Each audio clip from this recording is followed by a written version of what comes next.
You're listening to White Noise with your host, Drip, Drip, Drip, Drip.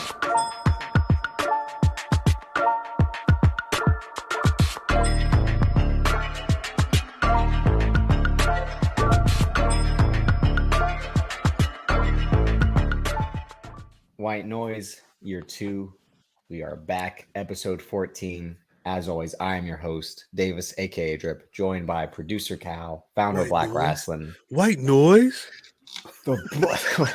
Again, in Trainwreck, it's White that noise? we talked about Trainwreck the other day, and John Cena's scene at the movie theater, but the other scene he's in the movie with Amy Schumer after they have sex, he goes into the bathroom and he's just like, "Whoo!" He's just like so pumped about coming, but he goes like, "The boys bring the noise."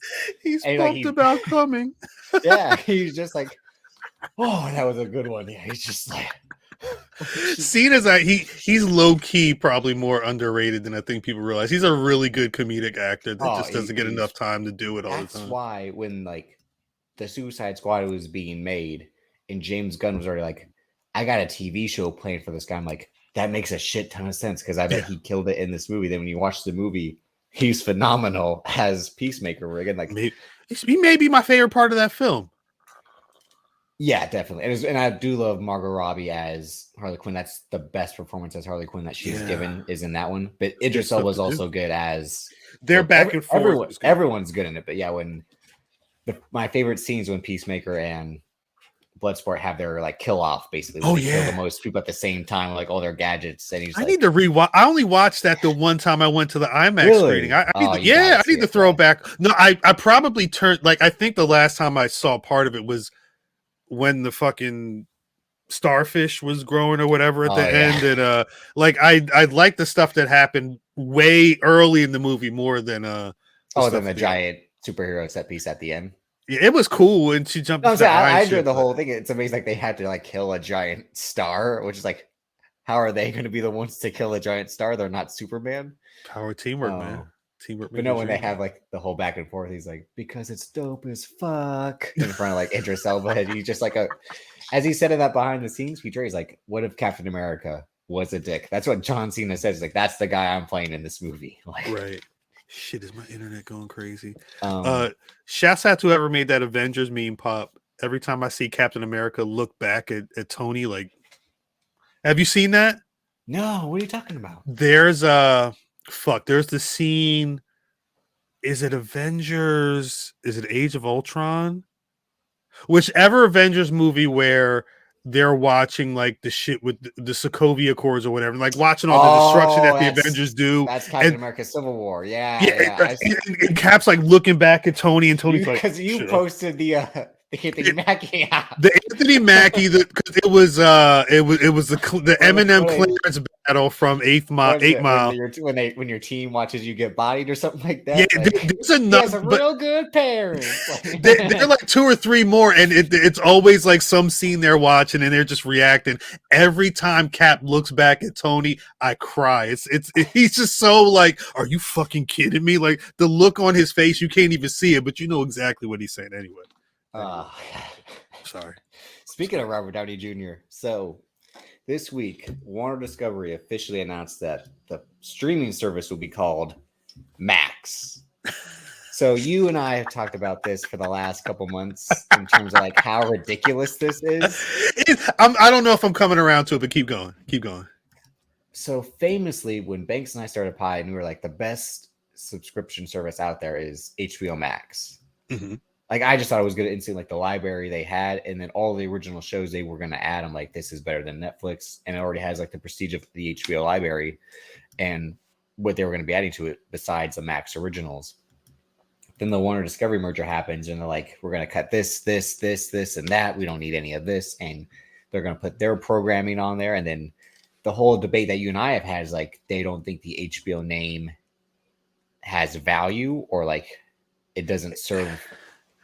It's tough. It doesn't serve its purpose as like the face of. Well, I think it's more akin to that. I think at this point, I think when HBO Max started, at the people who ran the company at that time, thought it made more sense to use HBO as the hook to get people into the streaming service.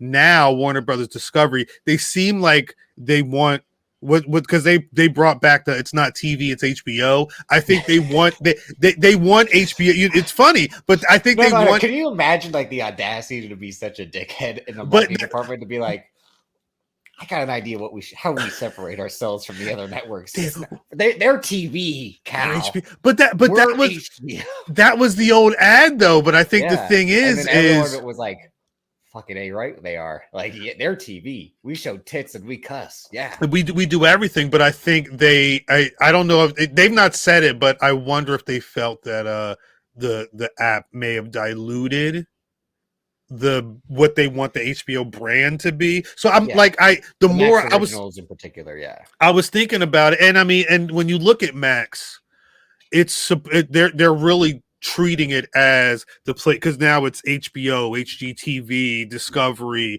Adult Swim, like all AEW. I'm assuming at a certain point, all of that stuff is Max is supposed to be the hub for that. And I being an old HBO kid, I think I'm kind of all right with them wanting to look at HBO as this prestige premier label as opposed to a very smart hook for drawing people into there, because you don't want to dilute the brand. And if the streaming service is supposed to be more than just HBO plus, you put up the logo again. Hold on one sec. Bam. Max. The A is semi-filled in, just like the O is. Well, remember, they literally took the purple HBO Max logo, cut the HBO off of it, and then just changed the background color. Like it may even go through. Like I imagine in 2 years this logo is going to be different. Did you ever watch? Speaking of HBO, Silicon Valley? No. In Silicon Valley, there's a great scene because they're trying to brand their app and build it and like sell it. Okay. And they're like all these different logos, Pied Piper, and then the guy's like, guys, I have a simple solution right here. Lowercase p and another lowercase p right around it. He'd be like, there, we don't have to think about a new logo. And everyone's like, everyone does the lowercase letters. Right. It's so simple and tacky at this point. And then like they get a logo where it's like an actual guy blowing a flute like a Pied Piper was, and everyone's like, this looks like he's sucking some dick. Like, but that's the kind of stuff you got to take into consideration. Like Peacock, they were like, is it going to be the actual Peacock? No, you just use the name and the color, like the colors and the color dots. Yeah, like like the cheap paint that you would get that doesn't dry instantly or whatever. I like I said, I was actually thinking about this yesterday in the car with my mom. On the way to her house. She was like, did you hear they changed? No, I forget what it was. It was something was going on. And I was just sitting there talking to myself like, damn, I think I am okay with HBO not being part of HBO Max. Like in terms of the name, why fight it? Like, because if it turns into a shittier streaming service and I'm a big fan of HBO, I'm going to feel bad. And I'm probably... Well, what if at some point there Disney was like, it's not ESPN, it's Disney Sports? That would maybe be, no, but like that's almost what it would seem like, right? Or if they just gave it a complete name, a complete different name.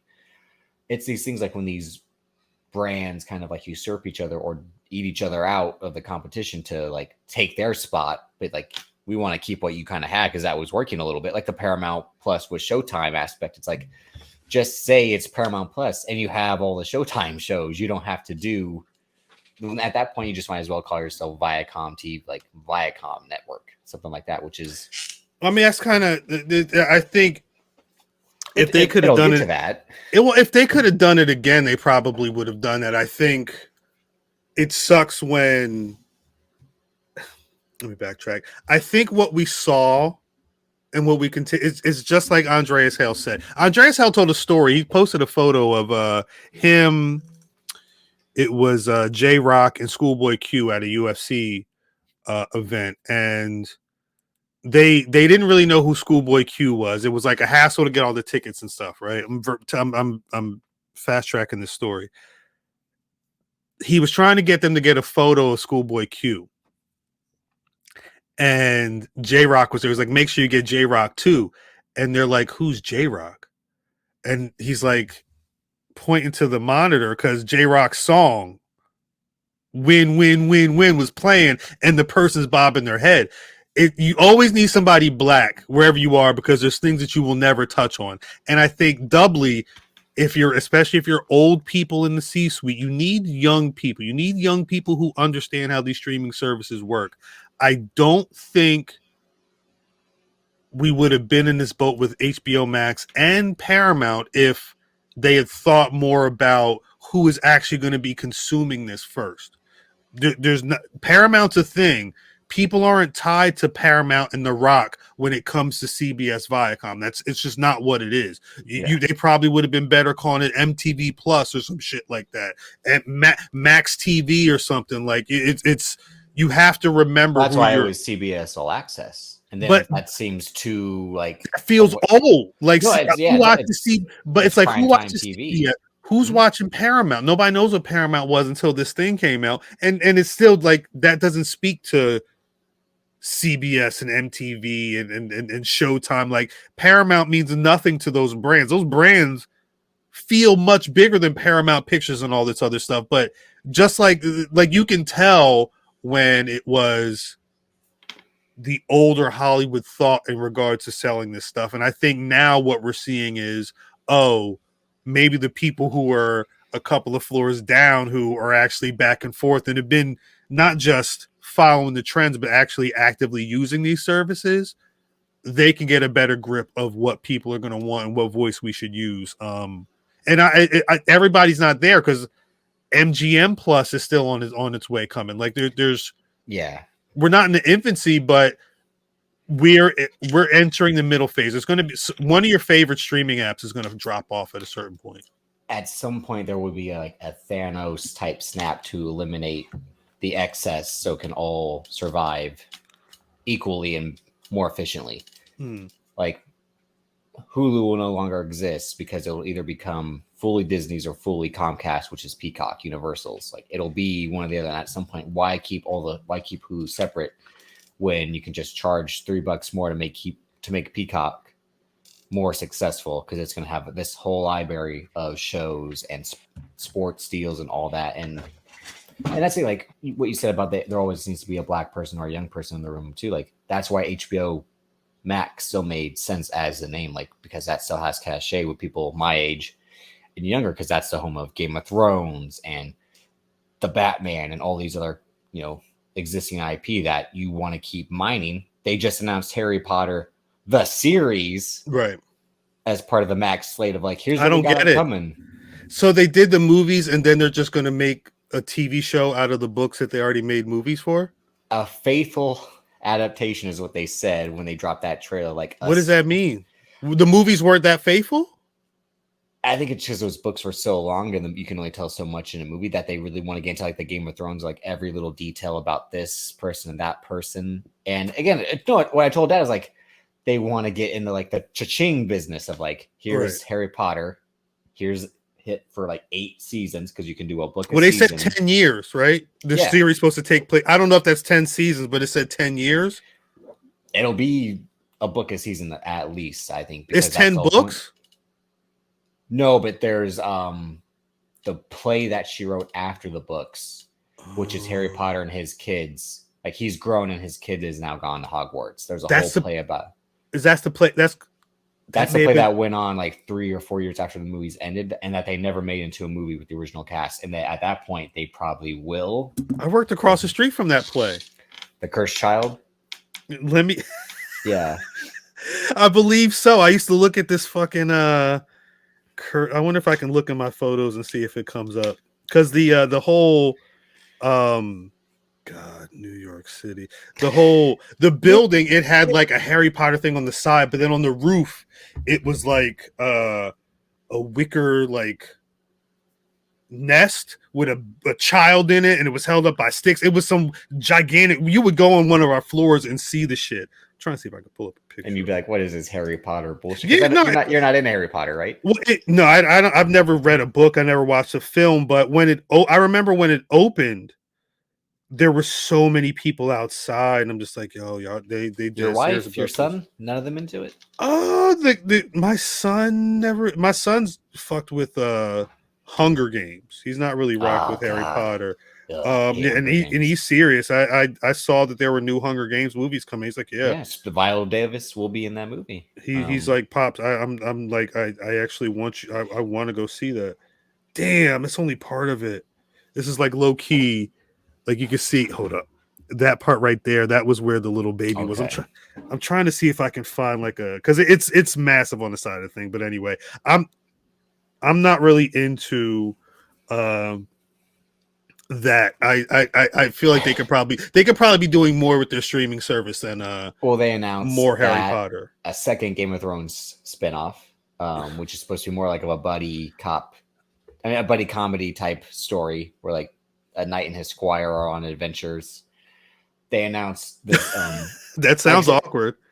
Well, I said like segueing from Robert Downey Jr. They announced a show that Robert Downey Jr. is producing and starring called, oh god damn it, was it? The trailer was really good. It's a spy show about a Vietnamese spy sent to America to maybe be a double agent, but like you don't know what side he's going to stay loyal to. A sympathizer. That's a series.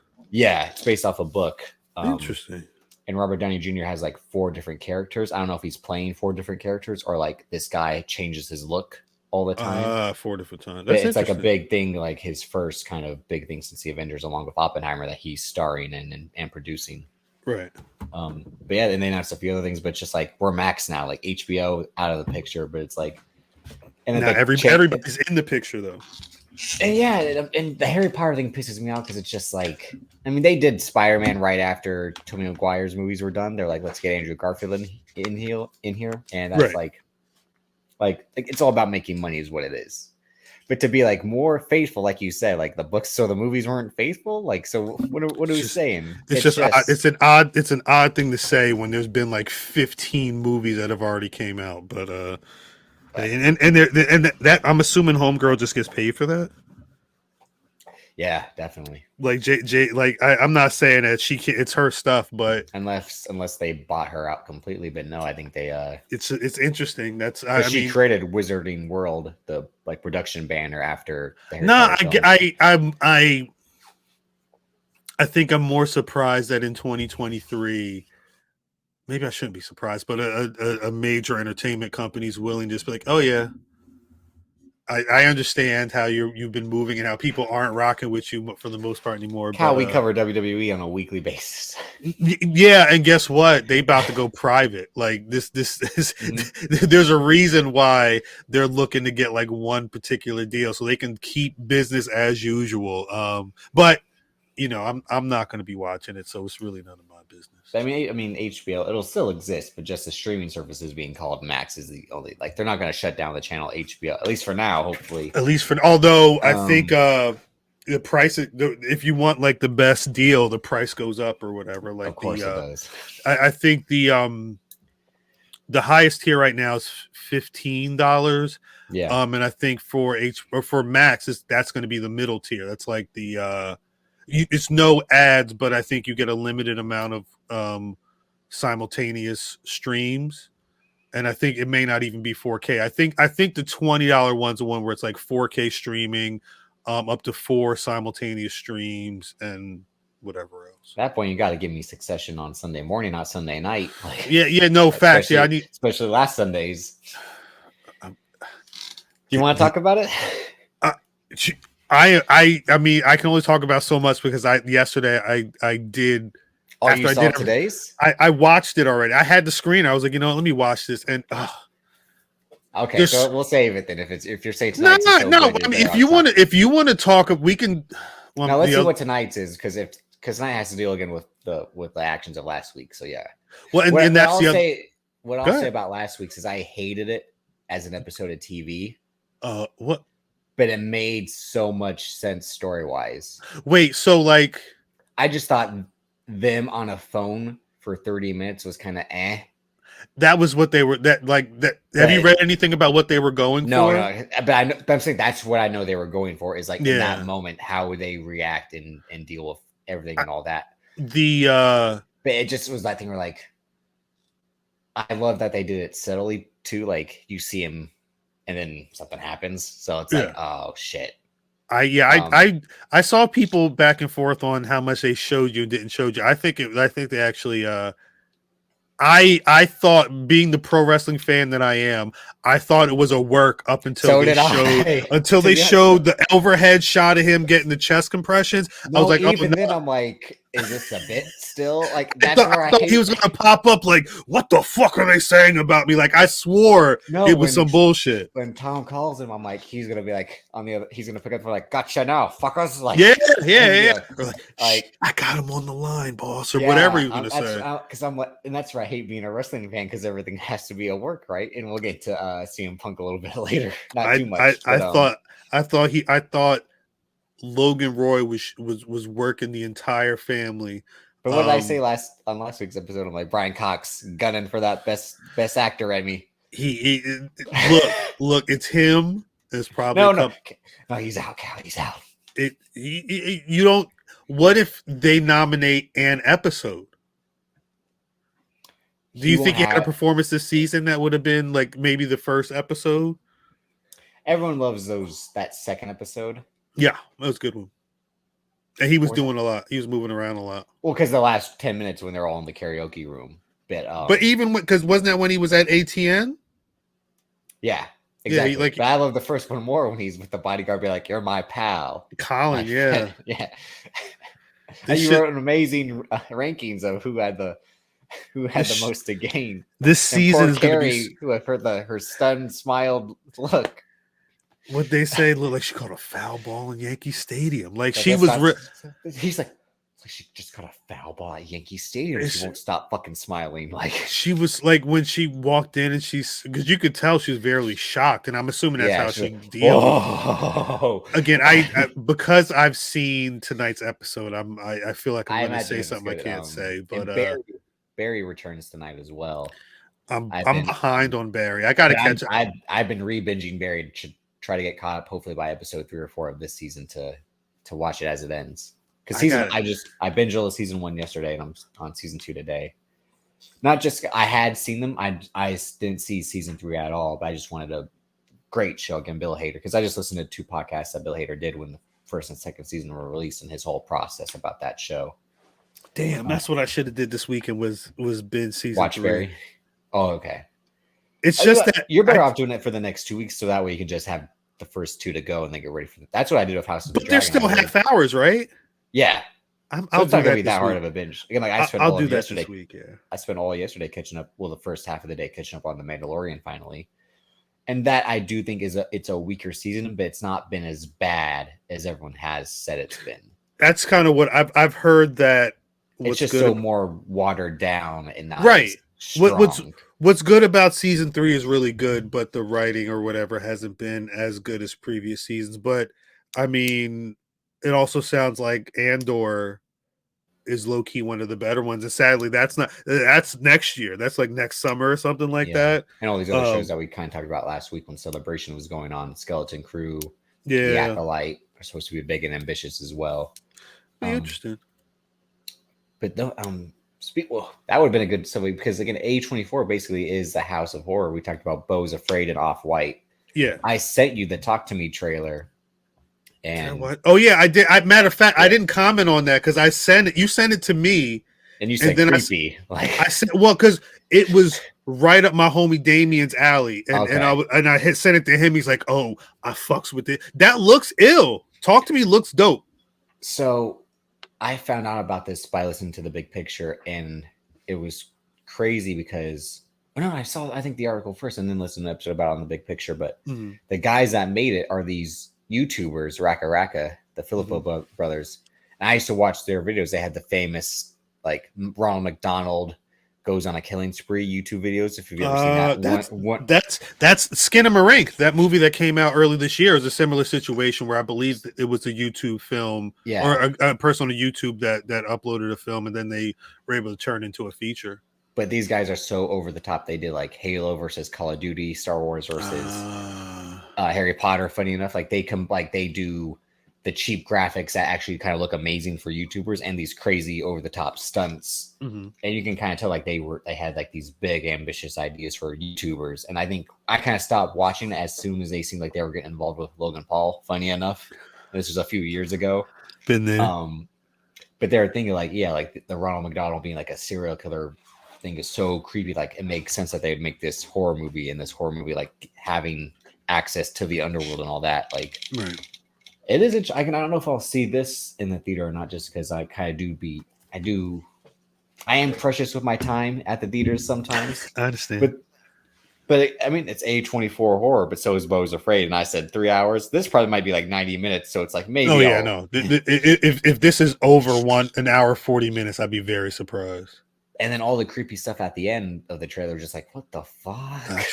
Once she put because the shit was like this. Yeah. Once she put her hand on it, it was like, oh, I said, oh shit. Would you do something like that? No. Okay. Only because like all right. So the idea, if you ain't seen the trailer, the idea is they saw this viral video. This girl was on like she was all fucked up, and I forget what they called it, but essentially there's this mannequin hand that's like white and it's got like writing and shit on it. It's like stuck out like this, and no, it's supposed to be like an actual embalmed hand that like. Whatever you're supposed to grab it, but they're like you can only hold on to it for so long. Mm-hmm. I don't know who to like if it was 10 seconds or whatever it was. Who do I know to trust to break the connection? Because I don't want to like. Obviously, the movie shows you what happens when that don't happen, but I don't know who I'm not going to some random party and doing that shit. So never as a teen, you were never like, let's do these crazy. So whenever you watched a horror movie, you never like. I mean, let's play Ouija. Like, I mean, like I saw Candyman. I think we did we tried to say Candyman really? 5 times. I don't know if we said it though. Okay. I don't remember if I got all 5 Candymans out by myself or with anybody near me. And Bloody Mary, that was the other one, right? Bloody Mary. Bloody Mary didn't really trip me, but it was always like too dumb, like. No, but it like I needed more like act like all right. If you were at my mom's house, we spent my grandparents' house. If it's nighttime, you have to walk from the kitchen through the dining room area to the living room.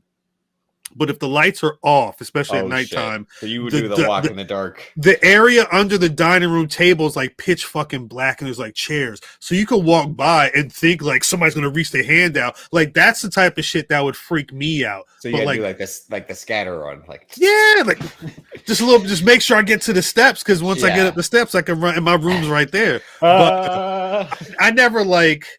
Oh my God, is that Jason Voorhees or is that Fred? Like, I never got bugged out. It was always like that shit that I didn't know if something was there. And those may be the types of movies that fuck me up the most is that like unknown kids. Being or whatever. And kids thinking like this is a cool thing to do. Like, let's or pranks or like, like in the Candyman revival, they did Candyman at school and Candyman showed them you shouldn't be doing Candyman at school. Anyway. Oh, the Night of the Costa one. And they dropped the Marvels trailer this week. Oh gosh, I like the trailer. Do I like that? So somehow they're all just 3 shifting out of each other's realities. Yeah. I don't know how that makes sense. That's I feel like I've seen stuff like that in Marvel Comics before, but I don't think the trailer. It's a very comic book idea. The second Fantastic Four movie that Tim Story did allows Johnny Storm to change powers with whoever touches him because of like something in the atmosphere. The interaction with the Silver Surfer causes his like molecules to change and absorb. I saw that in the comics though. Like I've seen them swap powers before. So it'll be something like that where like they're either linked through the cosmic energy or something else. Interesting. So you didn't get pumped for an intergalactic being. No. Oh, this is the thing. When Intergalactic hit, it reminded me of all the needle drops I hated from the first film.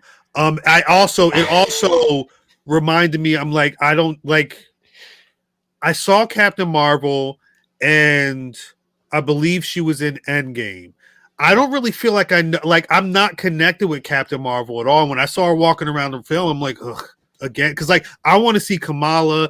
I didn't like seeing it was the first scene. I'm like, I don't want to be the fucking CGI guy, but like when she's levitating up, and she has like the helmet on. I'm like, that looks fucking weird. And I was like, I hope they don't show it again. And they showed it again. I'm like, it looks a little better, but it still looks weird. But hey, Victoria Alonso just got fired. Couch. They were doing the best they can. Fuck, that's right. So she well.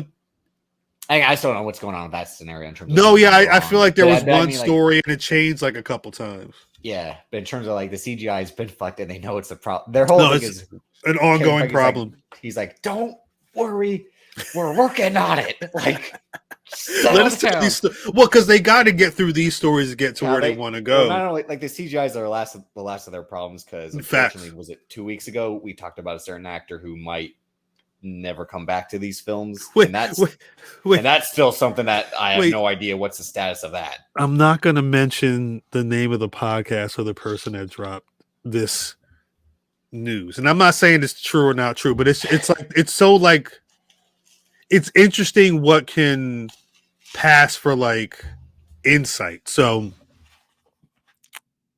the news piece said, oh, well, according to this person on this podcast, majors may be done with the MCU. And their big tidbit of information. Well, if that happens and they're looking for someone to replace him, they'd probably be looking for someone like Damson Idris. So basically what they're saying is if the black guy gets let go from the job, they're going to hire another young black guy to take the job. I'm not saying that's not rocket science, but I'm saying like you could have asked me, and I would have texted you to say like come on. Well, no, I keep seeing on Instagram, which is why Instagram Explorer is the worst thing on the app, is that you'll just see a side-by-side photo of Kang and Damson Idris, and it'll always be in Spanish, being like.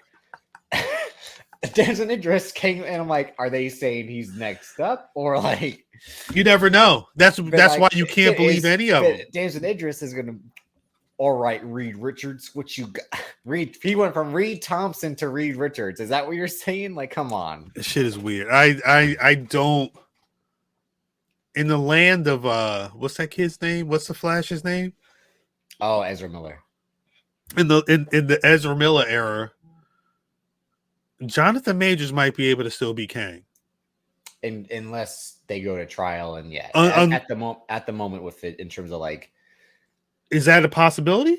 Because the whole thing about the Ezra Miller stuff is none of the like they're like these things happen, but they'd never gone to trial, so they're and he also had to do like anger management and thing, or yeah, like there were police reports, just like Jonathan Majors, like there were like warrants for arrest and stuff like that. It's just. They had either settled before trial or it wasn't strong enough to make trial. And I don't know. The last I heard was that the woman, because I don't know how serious their situation is, but his girlfriend or wife, correct? Yeah. Yeah, but I believe they said girlfriend, but the initial report said girlfriend. I want to say the next day, that Sunday or whatever, when his lawyer spoke, they didn't really. They didn't specifically say. But they also said that it didn't sound. I don't. If charges aren't filed, I don't know if there's really anything that can be done. And this is one thing where it's like Ezra Miller did have a whole list of assault or like disturbance of the peace violations and stuff like that during the last 3 years or so. Like there were multiple accusations of him. He was putting them online. He was sending videos talking about he gonna kill the Ku Klux Klan if they keep doing what they was doing. He didn't say what they was doing, but yeah. But stuff like that again has allowed him. But again, I don't think he has much lined up after the Flash's releases. No, I don't think anything. I think I saw something like he's supposed to be young Salvador Dali in this Salvador Dali movie. Yeah, that was probably a movie that was filmed a year or two ago, maybe, and is now getting a release just based off. But he was doing music, and he's probably got with WB money. He's probably got enough money to build whatever compound. Oh, yeah. Well, he was part of the Fantastic Beasts franchise too, and that might be put on pause because those haven't done as well, and the J.K. Rowling aspect of it all. I'm sorry, we keep saying he. I believe it's they. They. Just so we're not no disrespect. To Ezra Miller is a they them. Yeah. But Ezra Miller's actions didn't stop him from participating in those films. Facts. But I think his might have. I think theirs might have happened post that third one, which again, that's why they kicked No, Johnny exactly, Depp out of the third one, because Johnny You Depp's ha- accusations. You would have to assume a lot of those deals had come up while they were on the rise. And no, I mean Ezra Miller's accusations came out after it was like 2019 versus into the pandemic. That third one, that third one was probably already filmed. I think they waited on the pandemic to release it, and then which is why they were so eager to shit can Johnny Depp before making the third one, because he was about to go on trial. But the Marvels, I thought I still have to watch the last episode of Miss Marvel, funny enough, because I finally got to that point. I just haven't seen it yet. But so you didn't like the intergalactic needle drop? No, I didn't. But I didn't like the needle drops from the film. I felt the needle drops in the film were horrendous, but in the needle drops are important in trailers, not in movies. I will bet you $3 that the Beastie Boys Intergalactic is played in that film. There's no way. There's no way there. Because if the first film was in the mid-90s, that was like, that's my high school. Yeah. I'm not going to mention his name. That's why they, besides like it being an intergalactic cosmic adventure, is like they played that song in this trailer because Carol Danvers is still supposed to be. No, they know what they're doing. But I don't think they'll play. They'd have to play songs more from Kamala Khan's era. They'd have to play today's music. They'd have to play. I think because it's Captain Marvel and they already established her as such a 90s pop character.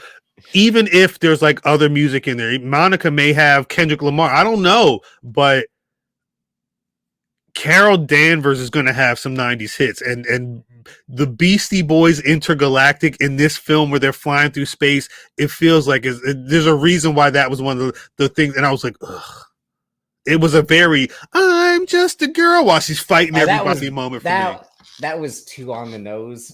You don't think they're all going to be walking down some tarmac? Well, yeah, don't you like that? That's going to happen. That song is in that film. Make me smile. The day in high school, this one cat, they never rocked with me in video class, but he had to take that video class that one day, and he had to hit me because he wanted to put Intergalactic in the video, but he was so rhythmically challenged that he couldn't. He just needed to do a loop, but for a loop to work, it has to sound like it's not playing on top of itself. So if you're waiting for a kick drum, you don't leave the kick drum in there at the end for it to then show up at the beginning. That's what he kept doing, and he wouldn't listen to me. So I said, "Look, give me the mouse." Bloop. Boom, ta, boom, boom, boom, ta, boom. And I'm like, yeah, all right, go on. Now get your A in your class, you motherfucker. But I maybe I'm tired of the song because again, this 90 that album, Hello Nasty, that was a big album when I was in high school. And that song was you hated the needle drop in Creed 3 because I told you when this movie started off with The Watcher, I was like, fuck yeah, I'm in. And you're like, really? Yeah, I wasn't. We really haven't had the Creed 3 conversation. There's one part of Creed 3 I hate. The ending. We talked about it, yeah. With the jail bars? Yeah. Oh, okay. Yeah, I hate that part. When we reviewed the movie, you're like, the worst thing about this movie halfway through the final fight when they have the jail bars and the mattress in the corner. Yeah. I think I think the only music part I really liked in that film, well, aside from the entrances, I think their entrances for that last fight was dope, but I liked the J. Cole, the montage, his little bit in the training montage. Yeah. I thought was hard, but I don't know. I feel like the Meek Mill bit from the first film. It's hard to. Well, it's fucking difficult to top that scene. Cal, they were in Philly. They got the kids on the bikes. You can't you can't keep going back to it though. Like me, he's in a gray hoodie and joggers running up the fucking street. But then he throws down his beanie and fucking shadow. But you gotta set it up because again, it's even before that. It's him getting ready to run, and the cats just start running down the street. Well, because he's like, "You go see Rocky," yeah, and he's like, "Yeah," and then it's quiet. There's not even any score playing. and then the music hits and he gets all slow-mo. By the time he's outside of the gym, the fucking triumph you've got from the Meek bars building and the strings and everything, like you earn that. Yeah, because Ryan Coogler knows how to make a movie. Like, it was dope in the second. Like the training sequence in the second film was dope, but it was more like it doesn't have a song to it. Yeah, right. It really felt.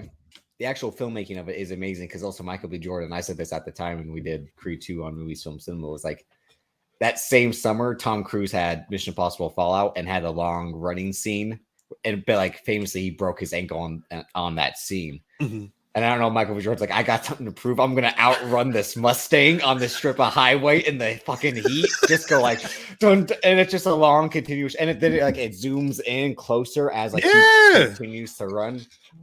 They know what they're doing, but yeah, I don't. So Needle drops in trailers or movies. Like, which do you prefer then? The thing is because you're right, the trailers can be deceptive. There was that string of times where No Church in the Wild was like the song. I was gonna have a piece written about that a while ago. I forgot about that. Why is this the go-to trailer or Run This Town? If it's not that, it was like Kanye West Power. Like there were certain songs that like trailers use. So I understand that era. Well, I mean, one of the best is for the Wolf of Wall Street. They use Black Skinhead. It was. But you can cut a trailer to a song. And I want to know if Marty Scorsese was like, "This is a good song. I like this song. It's a good track. It's like it's a good tune." Like it was probably like he probably just like that, like he probably like one part of that or whatever. I think they use the 300 miles. I'm out of control. And the screams and whatnot. Yeah. Like you can cut up a lot of stuff in a song to make it fit a film. I think when in like Captain Marvel where they're so purposeful and they're so shallow. Yeah. I don't want, I've been around for a while, so I know I can predict things just because I've seen how things go, but I hate when I'm sitting, I'm like, oh shit. As a joke, y'all could play I'm Just a Girl. And like, then it fucking happens and it's like, it don't hit right. And when I saw Intergalactic, like, well, it's in the I know what you mean. Yeah, it's there's not many there's not many like upbeat hip hop songs about space that you can use, but for Captain Marvel, who's already kind of corny to me, for that song that already feels so overplayed 25 years later or whatever, I don't know. We only briefly talked about Blue Beetle on last week's episode with Keeks. Run that episode back. Check out All Eat with Keeks every Monday as well on the Public Enemies YouTube. But they use Just Wanna Rock in the Blue Beetle trailer, and that's like they're trying to capitalize on the moment and like he's this young hero, but like it doesn't like fit really. It's just I wouldn't have done that either. But I also wouldn't have used that for the Usos. Yeah, no, not at all. It didn't make sense. I've never said this or maybe I did. When Uzi said this ain't what you want, I was like, yeah, no. I want the match. Like you don't want the song. The last thing the main event of WrestleMania 39 Saturday night, the Usos versus Sami Zayn and Kevin Owens. I already don't want the Usos coming out first. The last thing I need is Lil Uzi Vert Ventura doing this shit. The champion coming out first, Monsoon. What are we talking? Like, you want the title from me. I'm the reason you're here for the match. What do you think if Kevin Owens and Sami Zayn were just in the ring as the Bluesy? You think Kevin Owens would like? I think, or maybe that's because he saw what he did to Machine Gun Kelly. He's like, we gotta come out first because if this guy sees me, he's gonna run back up the ramp and power bomb me through the stage. Like, I wish I knew what because you could have even had Sammy and Kevin out there and then Lil Uzi Vert do it. Yeah. It was just like they wanted to start the match off with that. Because they knew the bigger pop was Sami Zayn and Kevin Owens coming out like all in the ring after the Usos had the entrance and all that. It's good, but I mean, I would love to know how many times Ric Flair came out as world champion before. And I'm not saying it didn't happen. I would love to know how many times that happened. For some reason, I'm like, how many times he came out to Ric Flair or Drip? I'm like, that would have been amazing for the final match if he came out to that. He should have. Yeah, that was actually a missed opportunity. But yeah, like I'm from that school. He says he can have another. He can have another. Right? I'm from the school of Ric Flair needs to not wrestle anymore, but I'm also from the school that where if you're the champion, you should be like you earn that right to be the person to be the last person to come to the ring. But whatever, times change. You don't have a favorite needle drop in a trailer or a movie because I don't mean sometimes they become a favorite corny. Needle drop in a movie. Fuck. There's probably like one of the movies that I that has the best needle drops is Dead Presidents. I'd have to think a specific one, but there's I mean they play Isaac Hayes in that film. There's a couple of times where it's just like it's not even like the most amazing, although actually they do have so it might be the walk on by sequence in Dead Pres just because of the cinematics around it and the way they built it with the music. But I actually I did a the one piece I did, was it the one? I think it's the one piece I did for Collider. I got to talk to what's my man from Breaking Bad, the creator? Oh, Vince Gilligan And a couple of the folks who did the music. It was people that did the score and people that did the needle drop or did the needle drops. Were the music supervisors for the show, and we talked a lot about the use of music, like original music versus the choices you make for a needle drop and why you would choose certain songs. And I like shows like that are really good. Snowfall has a version of California Dreamin' I can't remember my man's name right now. It's a black guy. It's a very slow version that I thought was when they used it was a really amazing moment in the show. But I probably have more needle drops in TV than I do in movies. TV, it became the big thing to like end an episode with a popular song or start it. Yeah, it'd be whereas like watch Atlanta. Go watch Atlanta and check the needle drops in that show. Always. One of the best moments to me in a movie is Django Unchained when like Tupac starts playing as he's shooting up the guys in the house, and it's like, do you like that? What's your stance on out of place music playing during it doesn't make sense, but like I think he picked that Tupac song just because like the way like it was a smart choice. Yeah, like the anger, like in his voice, to like gotta get it on, and it's just like because he's now there to just and like because there's a lot of times where it was Lovecraft Country. They had like a Rihanna. It was like during it can be weird. Well, like one of my favorite of all time it's a Beastie Boys one, but in Star Trek 2009. Young James T. Kirk plays Sabotage as he's driving like a convertible car in the future. Stuff like that. That's cool though. He's like, whoa! You can understand, yeah. Because it's Sabotage. It's like, but I'm saying like that's supposed to be like a few like. I know what you mean, like something from like 2019 and 1948, something like I've never watched Peaky Blinders, but apparently they do that on Peaky Blinders. I think it's I like was Godfather of Harlem, I believe, had a more modern soundtrack. There's a couple of shows that do it. I mean, while I don't normally always go to like older era TV and movies, if I'm going to, I want the music to kind of reference the time. But I guess that's the thing with certain art where I'm not mad if you do something like that, because it is maybe. And maybe it's the thing where like that song was written post that event and it's inspired by that event too. I imagine that's the case a lot of the times where like, I would assume so. Yeah. I get it. I just think, okay. No, I still think it's just like, well, because again, in a movie or show, you can do anything. It's what we talked about with Swarm. You can have a whole documentary episode that references real events, but it's supposed to be tied to the show. Or again, speaking about Spike Lee, like I watched a few episodes of She Gotta Have It. And like anytime a song is played, it then cuts to the image of like the record of that song. I'm like, what the fuck? And I'm like, what the fuck is this? Like, no, it was that I think they were very purposeful in trying to make sure you understood everything. They were like the placement. I don't want to say it took away from the show, but like in Black Klansman, like when him and Laura Harrier have that walk together and they're talking about films, and then the poster slide in from one side and then the poster slides in from the other side. I'm like, are you sure you could do this in a movie? Then the movie ends with documentary footage. So it's that thing where like, it's weird what you can do with art and reference stuff that is supposed to not exist in this world, but then you're showing. Yeah. I think, but I also, I don't want to sound like I'm shooting people bail. I think there are certain, it's like, I think for a Better Call Saul, you run a wide gamut unless you're trying to not go outside of the 90s based off the time frame, but you have a pretty wide gamut because the show isn't just set in one time, right? They're doing flashbacks to when he was a kid, flashbacks to when he was a grown man, now, maybe the future. Like, it's not really a show that's it's mostly in a certain time, but it jumps around a lot.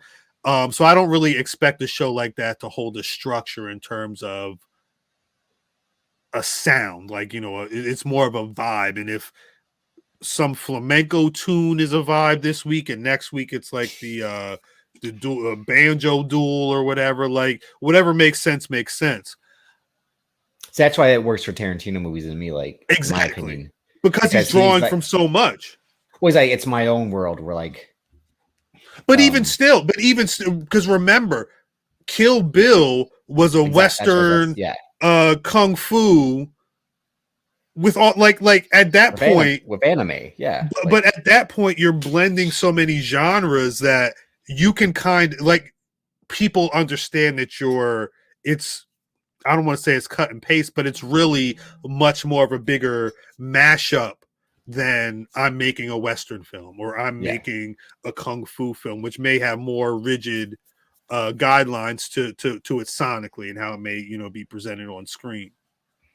But, no, I agree. And that's the tough part.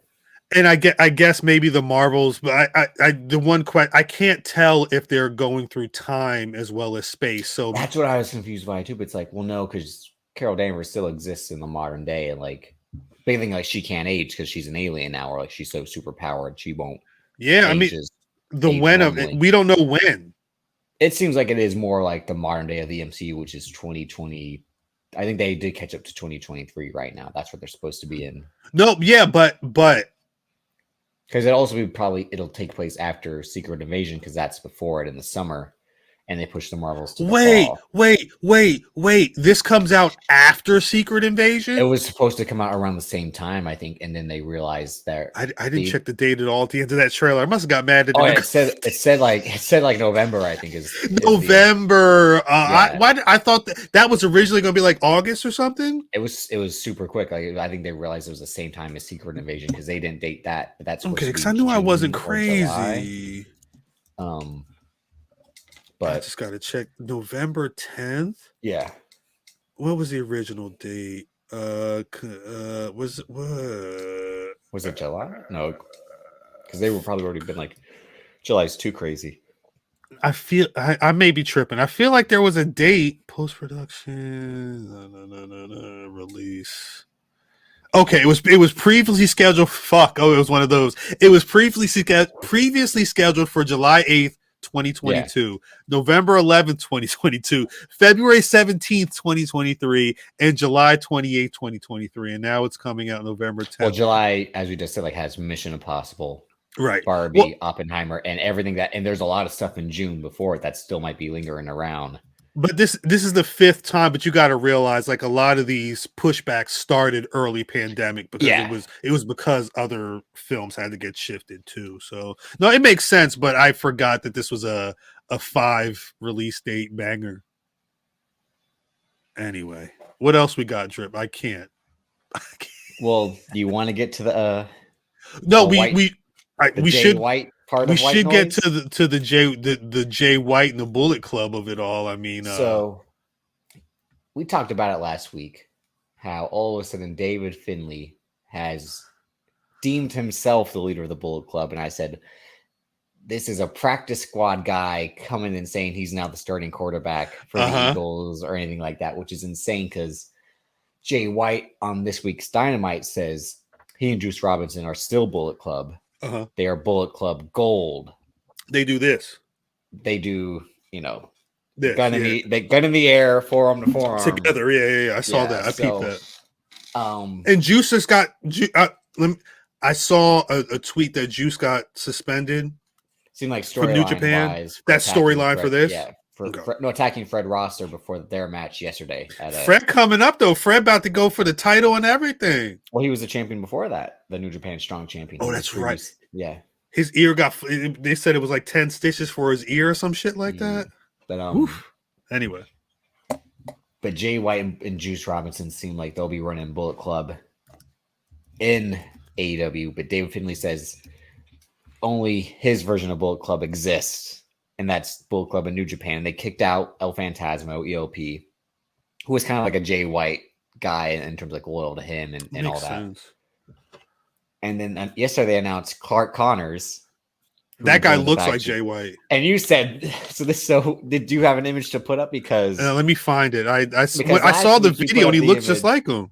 Yeah, because last week you put up the image of David Finlay and you're like, this is stepped on Jay White. Like, if you can't get Jay White, you get David Finlay. The other guy had, let me find. The other guy has Jay White hair. You don't really see his face. But Clark Connors is almost exactly like Jay White, where like, if your girlfriend still wants to date you but not date you, that's like a really good replacement instead of like the David Finlay. Like, that guy on the left, like if he has no tattoos. If you said that was Jay White, I'd be like, okay. Yeah. No, again, they have the same type of like long hair and the ponytail. They're jacked and they're white guys from. No, Clark Connors isn't from Australia, but he seems like it. He's from like New York, I think, or something. That's ridiculous. But yeah, he was announced as the newest member of Bullet Club. So David Finlay's trying to shed the dead weight of the old Bullet Club and build it anew. And everyone is like, they need to kill Bullet Club.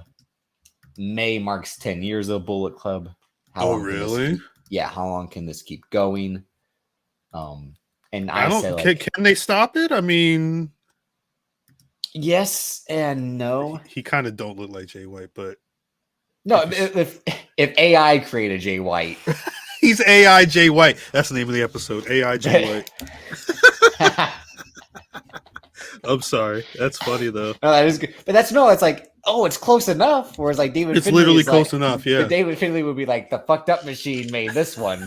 Like the machine. His hands are all fucked up. Yeah. He's got two left hands. he's got these shitty tattoos.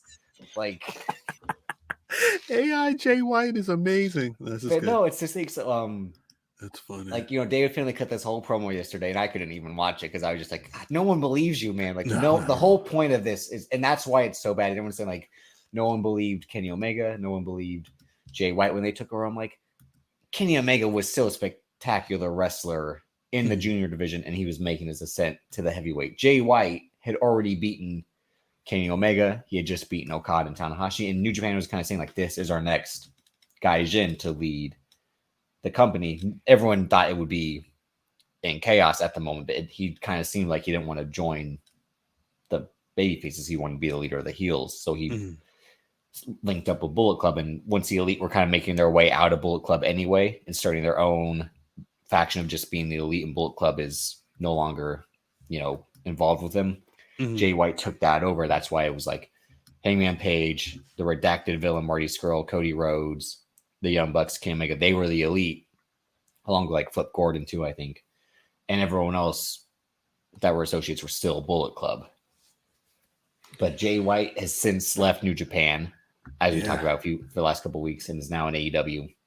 He'll be having his first match against Commander this coming week, which will be an interesting match because Commander's high-flying style against Jay White's more technical, tactical style. I think it'll be a good match, and Jay White on national TV will be something to see, given how he's kind of a guy who uses 30 minutes to have his matches. Like, he's not a guy not capable of having short matches, but like the whole appeal of Jay White is like he builds up so well with this methodical pace.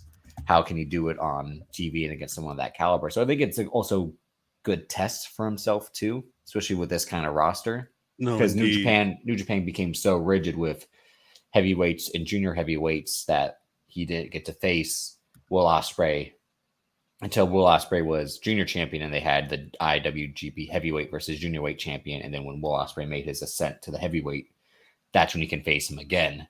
Word. But I think it'll be good. But the whole point of just like him and Juice Robinson, who's just like so bad as a talker, he's so over the top. It's just like, I feel bad that Jay White has to like be in the tag team with Juice Robinson right now until they get some more members. I think there will be more Bullet Club Gold members. I don't know if they'll be former members or people in AEW who need something to do.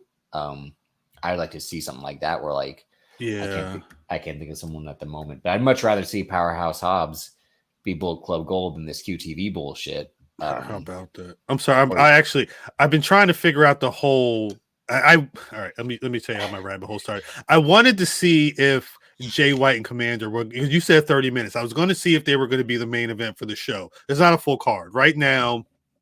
Bill, put up that graphic. I think that graphic says bell time is, unless it's supposed to be for the show. Hold it. No, I think that's for the show. Yeah. I think that's for the show, but even still. I think this would be. I think this would kick off the show though, to show like Jay White to lead with Jay White, like because right now the show has Powerhouse Hobbs versus Wardlow. I believe there's a Jamie Hayter match. That'll be the main event. I think Hobbs and Wardlow might be the main event, or that might start the show. I'm not sure. I think what's the match? It's the Outcast versus Britt Baker and Jamie Hayter. Yeah, and then that could be the main event too, maybe as well. This ain't gonna be the main event though. But is this what you want, Cal? No, I'm more. I guess my thought is, on my question, 2023 AEW. There's a lot going on. Again, yeah. Any show could have any main event, and 9 times out of 10, it's going to be a solid main event. Where does Jay White fit into all of this? I mean, he's. I don't know. He's not going to be in line for the world title at a certain point. I'm assuming it's around the Orange Cassidy lane, but we talked about that last week. Yeah, I definitely think he's the guy to take that belt off of him. Do you think he's got the potential? Because at a certain point, he was moving towards the top of New Japan. He was at the top of New Japan, yeah. How long is he going to be before he's like, yo, this international title's cool, but I should be up there with Darby Allin and fucking Jungle Boy? And I'm like, by the end of this year, because I don't think MJF makes it as champion the full year. Really? We talked about this kind of last week and the last few times. You're still feeling like that though? Yeah, because it's like at some point, if Kenny Omega is going to be a single star, he has to be the world champion. Like, and who better to like end this reign? And then you got to get in the CM Punk element, which is, I don't want to spend too much time on that. MJF ain't gonna be a champion for like he gonna be gone by May. it's too much going on. Well, I mean, like CM Punk to come back, he should be the guy then to take the title off of MJF. That would be funny as hell. Like, but storyline, it would also make the most sense. That's why, and see, this is why I know a lot of people hate CM Punk or AEW fans, and I know he's not the same CM Punk as he was when he showed up 2 years ago, and he's not the same because he continues to get injured as he's wrestled in AEW, and he wasn't the same CM Punk that he was 9 years before showing up. Of course. So it's like, what appeal does this guy have? It's just like, he just starts so much shit and it works, like, because all these stories are like him versus the Elite or him versus MJF. Like, don't you want to see them bring that to TV? I said this.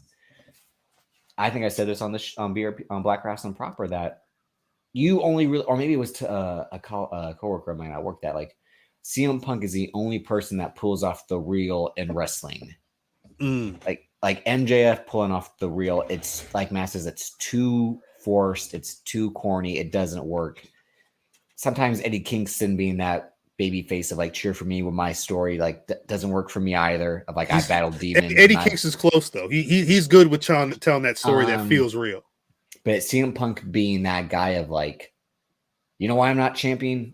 Vince McMahon doesn't want me to be champion. Like, that fucking worked. Yeah. Like, it doesn't work if someone else tries to do that. Like, you know, Cody Rhodes doing, and I'm not just trying to say it always. No, like Cody Rhodes being like, they didn't see nothing in me, and they made me dress like my brother and all that. It's a different story between the two of them. Yeah. Well, it's like, you're not the brash asshole that this guy is, who is mad that he's not the champion and he's gonna go out and say it. Like, that's the whole appeal. Or like, he hates this young kid because he's like, listen, let me fucking help you, you young dipshit. And this young dipshit's like, you're an old cranky fuck. How can you help me? It's just like, but that's when you play the, well, you were born, you're a nepo baby in the WWE. with Cody Rhodes. Yeah. That's what I'm saying. Like, I think that's kind of Reigns, yeah, all these guys, yeah.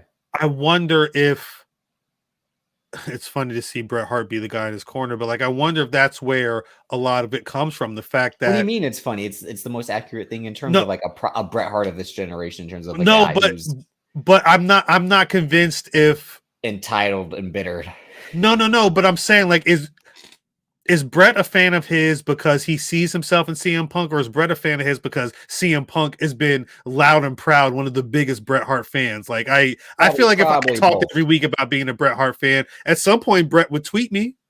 To be honest, I bet it's a little bit of both, because I bet it's that thing where like Bret Hart might respect guys like him who had to work their ass off to fight for every scrap and we're going to do whatever it took to hold on to it. He understands that, yeah. And felt like when they should have had it longer or should have had it earlier before they did.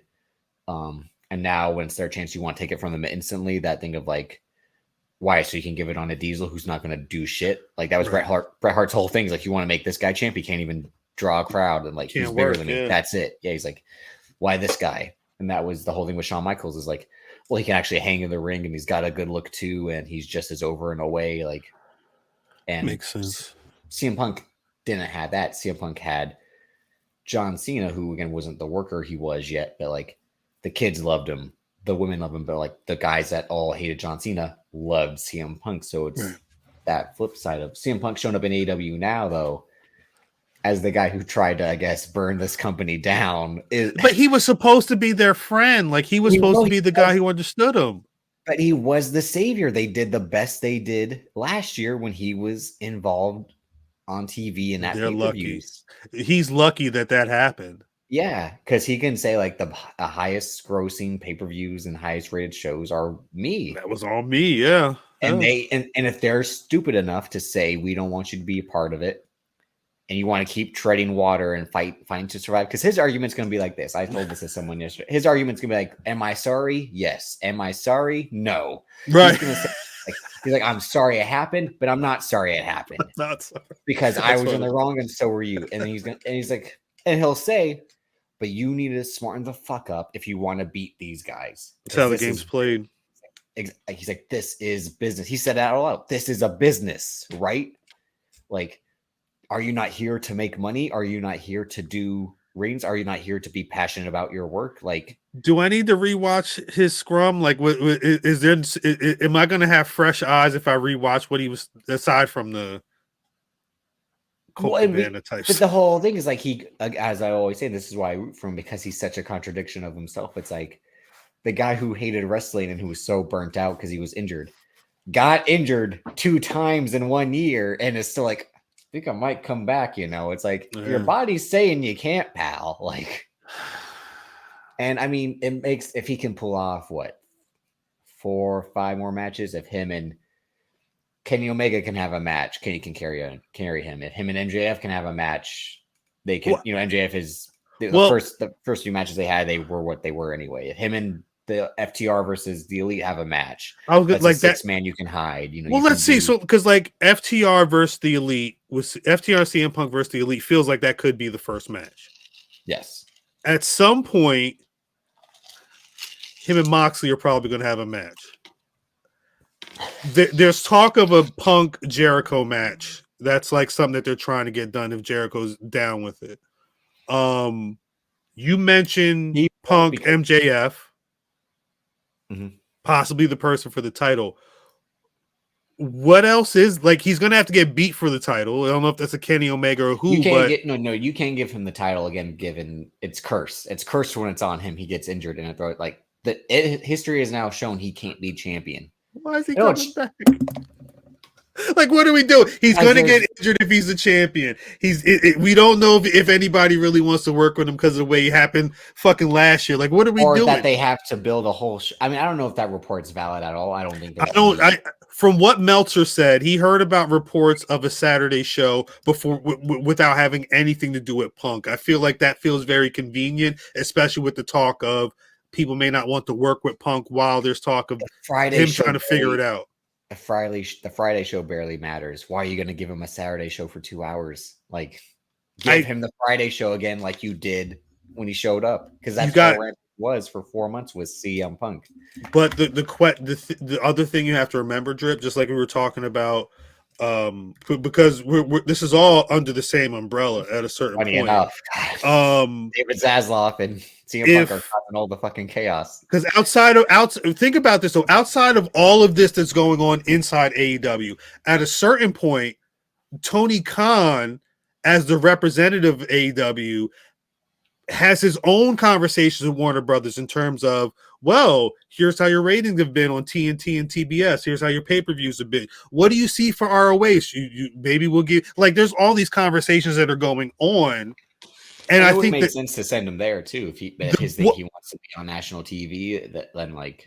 But remember, if like we've been talking about, if Punk is the draw, and you build a show around Punk on Saturday nights, Rampage may have to get canceled, because that's going to be the show they're going to be trying. I don't want to say they're going to pour more resources than Dynamite, because Dynamite still feels like it's going to be the number one. But that Saturday night's going to be so important when it comes to all the other sports that happen on Saturday nights, plus WWE pay-per-views and all this stuff. Like, they're going to have to throw a lot to make that show work. Let's take Garcia Davis's next Saturday, or this coming Saturday. And imagine I already bought it. Imagine if there was an AEW Collision show, as they're talking about. Like, are you going to watch that, or are you going to watch what you paid, $75 to see? Like they better hope a boxing match doesn't happen pay-per-view weekend, because that Collision show is going to be selling. That's going to be the last thing selling that pay-per-view. UFC, like you said, if it's not exactly NBA in the summer, it's. But wait! By the end of the year, Drip. Let's say this Saturday show happens. By the end of the year, on Saturdays, you're going to get one of those weekends where it's going to be SmackDown Friday, UFC Saturday, WWE Sunday, Raw Monday, NXT Tuesday. Mm-hmm. If they park that around an AEW pay-per-view, that's going to be a problem. It's going to be a problem for Collision. It's going to be a problem for that pay-per-view if they're not prepared for it. Just give them Rampage and create a AEW Rampage roster and Dynamite roster. Just straight up, like, if you're on Rampage, you're on this show only. I think that feels like that's the rumored plan that's going around, is that don't create a new show in this, or just move this show to Saturdays. It's not doing well on Fridays anyway. Just make this. So you would, right now, the Saturday show would be CM Punk, FTR, Ricky Starks. No, you have to have Ricky Starks on the main roster. He's shown he shines. What other people rock with Punk? Like, at a certain point, that's a whole episode if you want to do that. Like, if you want to draft, we probably should figure out a draft for AEW. We'll draft it ourselves. Anybody watching this, I want that to happen in the future. And if you got any, who do y'all think is going to get drafted to Collision if this is the course of action? But no, we'll do it ourselves. I like that idea on WWE Draft Weekend, on the Friday to Monday that weekend, which is 2 weeks from now. I was going to say that's Backlash weekend, right? We'll draft the AEW show instead of the WWE show and build a roster. I don't want to say it's tentative, and I'm not saying I'm emailing anybody, but I'm like, I low key wonder if I can go to Puerto Rico. But it's that thing, like, see, like, in AEW's, they got Jay White, they announced all in, and like the business is supposed to be picking up with these moves that they're making, and FTR re-signed, and it's like, well, no shit, and and they got the titles. And Danielson's back with the Blackpool Combat Club. So your question of, like, is he even part of this group? Yeah, he is, and he's the leader. People. No, yeah. He's the leader. He was the leader at the beginning, just like he had. They were like, this guy can't be linked with these dudes that often. But Drip, the problem was, well, in the William Regal part of it too. Well, you've got William Regal and Moxley with the title. At a certain point, Danielson's just a dude. Danielson being the one to step up, be like, look, you fucking amateurs. Y'all don't need to be in my fucking ring. Me and my squad right here. We'll fucking kill all y'all. Sorry, YouTube. But he was really on, like, he now more so than any time in the Blackpool Combat Club. Punk FTR versus Moxley, Danielson, and Wheeler Yuta? No. I want to see. None of the matches on paper with CM Punk have any Drip of your interest. The one match I want to see, CM Punk's last match in AEW. I don't care afterwards.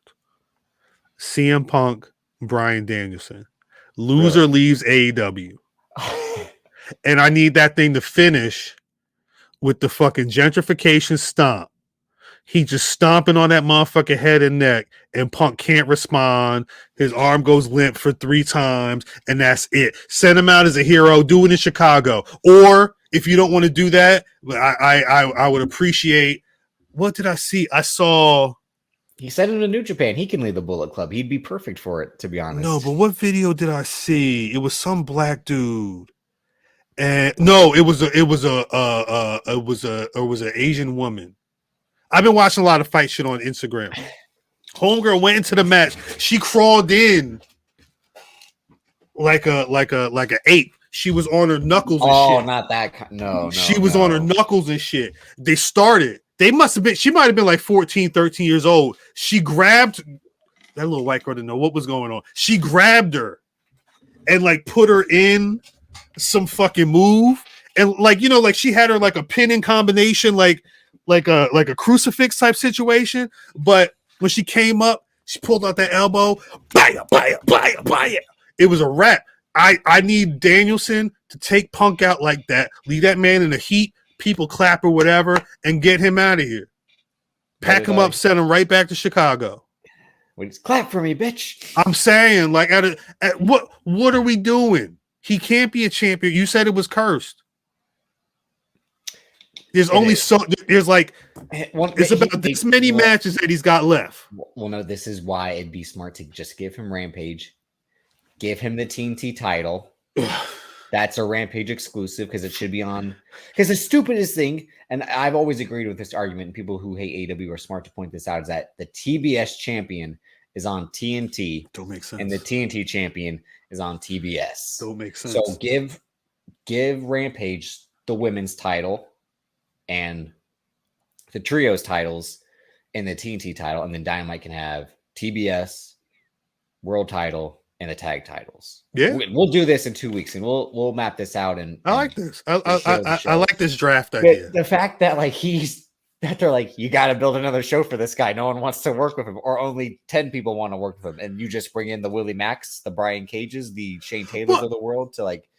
That's what it's. Oh shit! That he's going to be beating Willie Mack every week. He'll be the guy. The people who are tentatively signed to ROH will filter into this, like the Blake Christians. He beat Powerhouse Hobbs and had to wrestle. Man, look. Matt Sydal hasn't been on TV. They're going to run that. They probably him and Punk probably been training for about 3 weeks. I'm not anticipating this at all. Well, that's the thing. It's like, and I don't want to keep talking about it just like. Because there's so much uncertainty. It was just 3 days ago. They're like, there's talks of he's coming back, and then it was like the next day, like he's back. Here's what they're gonna do. Like it's just they're going to Wembley. Like it was so sudden. It was very sudden. It's not wrong of him to be like greedy asshole. To be like you're going to England to sell out 90 seats. I'd like to be part of that. Right. Get it on that payday. I'll say sorry, and I'll forgive you, and it was my bad. He'll. It's politics. It's wrestling. Everyone says it. I mean, shit. Again, like Bret Hart got fucked over, and all these guys said, "I'm never going to work for Vince McMahon again. I can't trust him." And they stayed there the next day. Mick Foley was the only guy who left and went home because he said, "Like I don't know if I can work for someone like that." Facts. And then they called him and said, "No, you're good. We understand you're angry, but please, can you come back to work?" And Mick Foley's like, okay, I'll come back to work. But that's also like, Mick Foley's like, I got a wife, I got kids, like I got a family to support. So he's like, I can't. He's like, I'll scab for one day, but I can't, Brett. Like you'll be taken care of. You got a deal at WCW. You'll be. You know when some people want to be able to make it happen. Yeah. What else you want to talk about this week? We got two other things that will end up. So last week, if you want to put up the image of the golfer. So last week was the Masters. Oh, my fault. This one. And everyone knows Big Mike. He's a golfer, a golf pro, and I'm a golf fan occasionally. But that's a Big Mike. I'm sorry. Okay. But you know what the Masters is, right? It's the biggest event in golf of the year. It's basically golf's WrestleMania. And it's funny that it ends that the Masters take place right after WrestleMania. Funny enough, in the springtime. So like the Masters is where you get the green jacket. I was gonna say, let me get my green Masters hat. Is it over here? Oh shit, you got one? Well, you have that Steph Curry. Yeah, the hat that he did for Lee Elder. Shouts to Lee Elders. It's in my box. Pause. Famously in Happy Gilmore, they do the gold jacket instead of the green jacket. So anyone who knows golf, I'm not gonna try to get super into golf, but like the Masters took place, and one of my favorite golfers, Brooks Koepka, he's my favorite American golfer. He finished second. But what's cool about it is he's currently part of the Live Golf Tour. And in the past, we've kind of talked about that. Yeah, he must be making cake, huh? So that top left corner, the image of him in the trophy, he won the Sunday before the Masters. Mm-hmm. He won a Live Golf event in Orlando.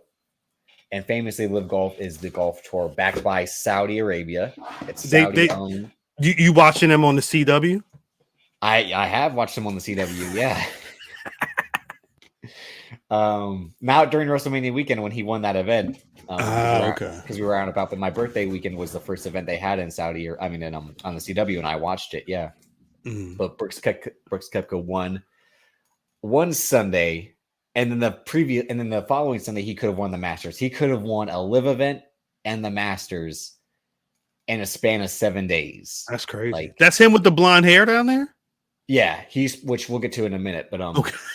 But like the equivalent of this would have been like, remember a few weeks ago when John Moxley was like, I've been working with no contract. So like when I was AEW champ, I could have shown up at SummerSlam. That's kind of similar to this, because to play in the Masters, you had to qualify the previous year based off a finish or based off your PGA ranking. And Brooks Koepka was a PGA member until he went to Live. And famously, the PGA has tried to ban guys who are Live golfers from participating in their events. And there are 4 majors, much like there are 4 big pay-per-views for WWE. There are the Masters, the US Open, the British Open, and the PGA Championship.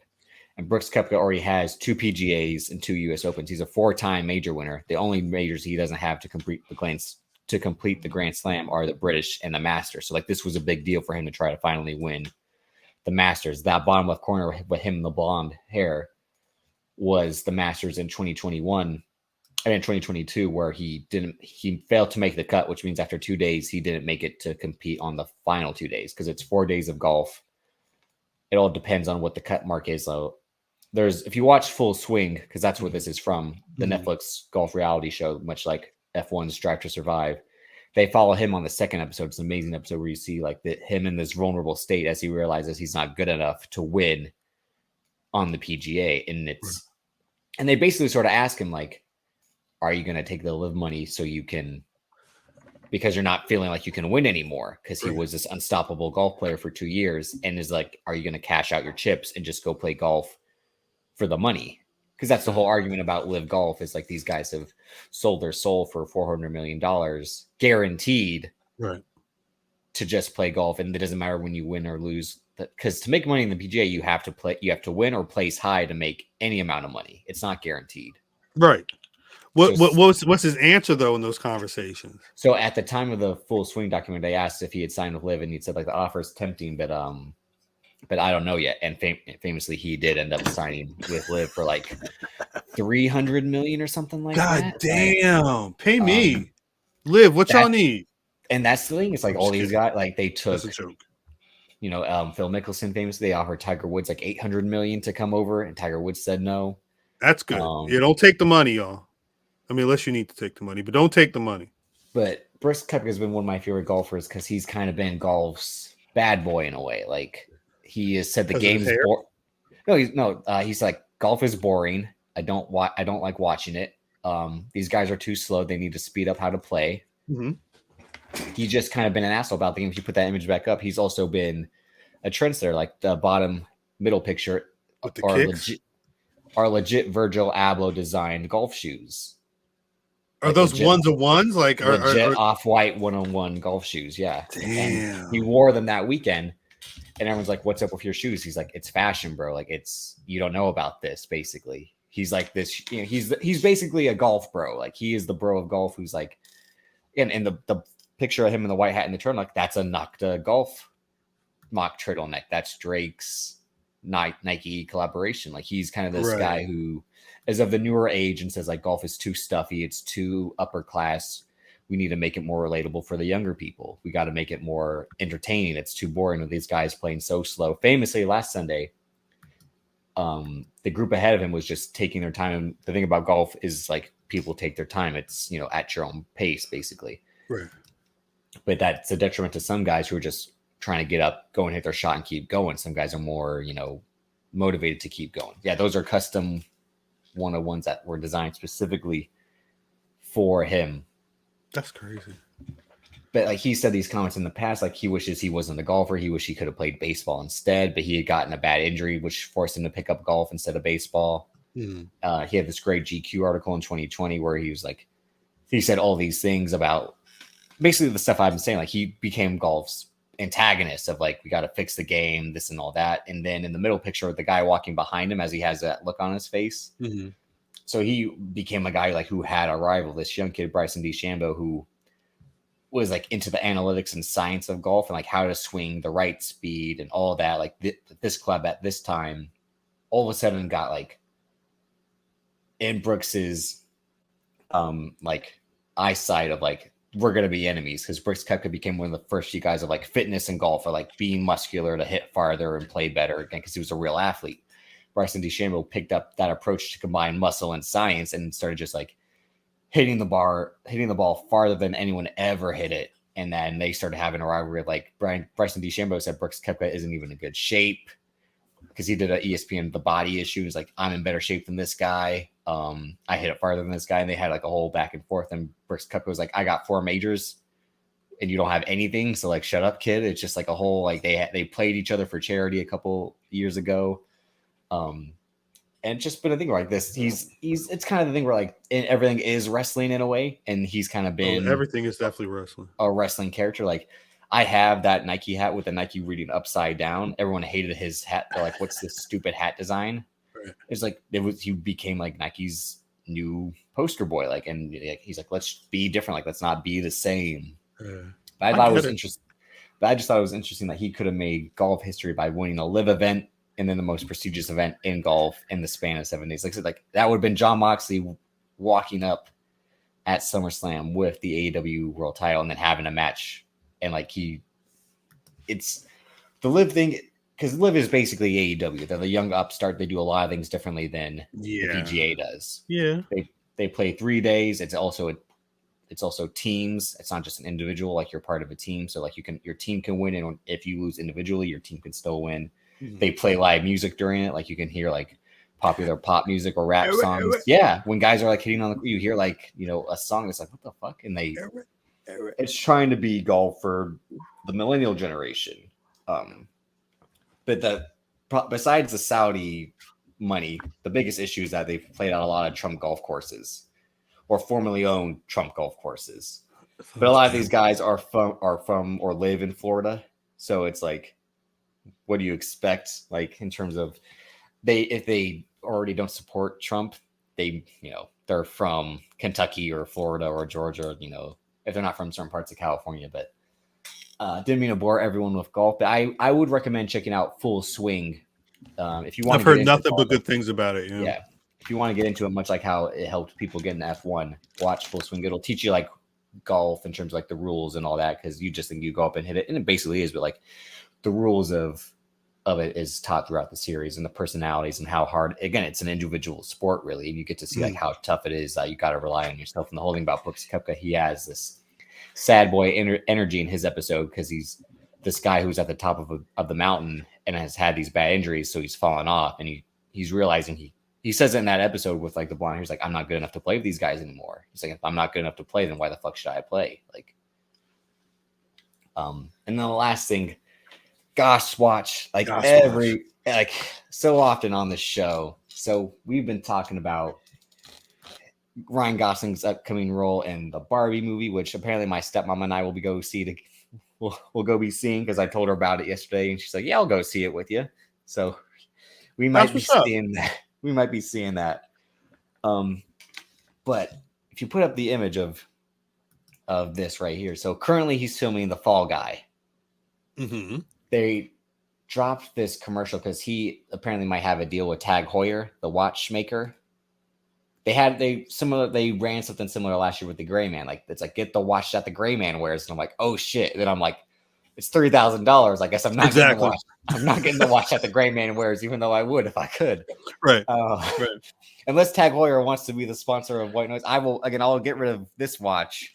I ain't got no watch on, Tag. Let me know. And I'll put on the Carrera 3000 or whatever they call it. I'll wear the watch. Tag and Heuer, let me know when I can tell people it's game time. Me and Matt, we gotta let them know. That's the thing we need. Matt Damon and a Tag Heuer be like, tag time. Like it'll work for wrestling. Tag team, I'm tag with it. Hoyer, I'm with it. Like, because last year they had this amazing like photo shoot of him like the watch for the Gray Man. Like he had just dyed the hair blonde while in like the Gray Man red suit. So it's like Ryan Gosling, the official face of Tag Hoyer, right as he became the official face of Gucci luggage. Like he was like getting all these brands together. But this week they dropped like this two little shorts of him talking to David Leitch, the director of the Fall Guy, and Ryan Gosling's like, I want you to shoot a commercial for the upcoming Tag Hoyer watch that I'm doing. And it's a whole play on like meta and like actors starring in the commercials themselves and playing their characters and all that.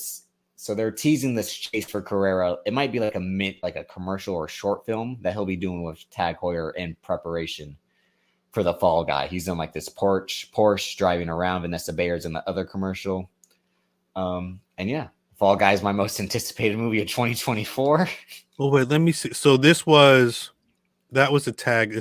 Audio, the video is so awful. I couldn't find good image files, but that was one of the tag watches. Yeah, is that's the tag? Yep, that's the tag in the film. Yeah, interesting. So we gotta get those Carreras, Cal. We gotta get team. Well, did you see that team watches?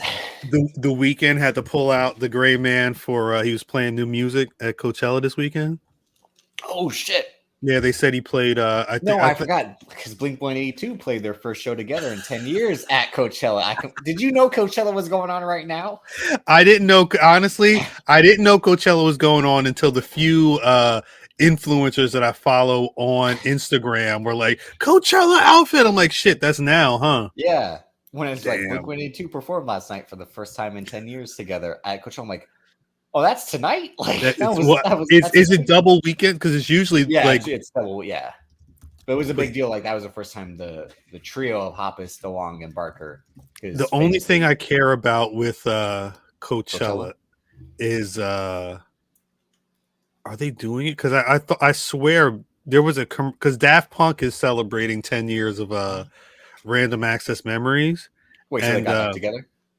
They've been dropping videos because I guess they're doing a deluxe edition and they're releasing outtakes and stuff like that. Yeah, and they perform. When I first started, the job I was supposed to do at Complex was 10 years ago, February or January, whenever Columbia, like the first leaks from Columbia, France, where that Daft Punk had an album, I was on that album trail. And I remember that because they performed at Coachella that year, they did the Get Lucky song with Pharrell. That was like the big moment.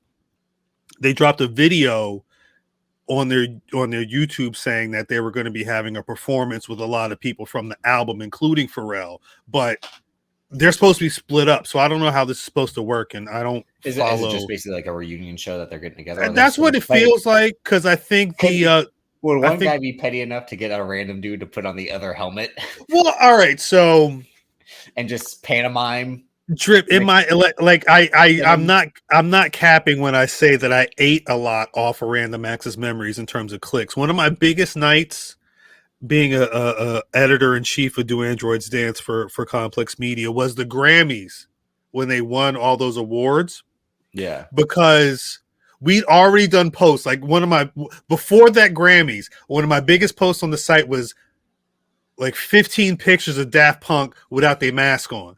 Just because people always see the helmets, but there were so many photos of them without it. So, but it got two French dudes. It got to the point where that night there were conspiracy theories on if they were the two guys in the crowd, because like there was a shot of the people in the white in the audience, and they were like, "That's not."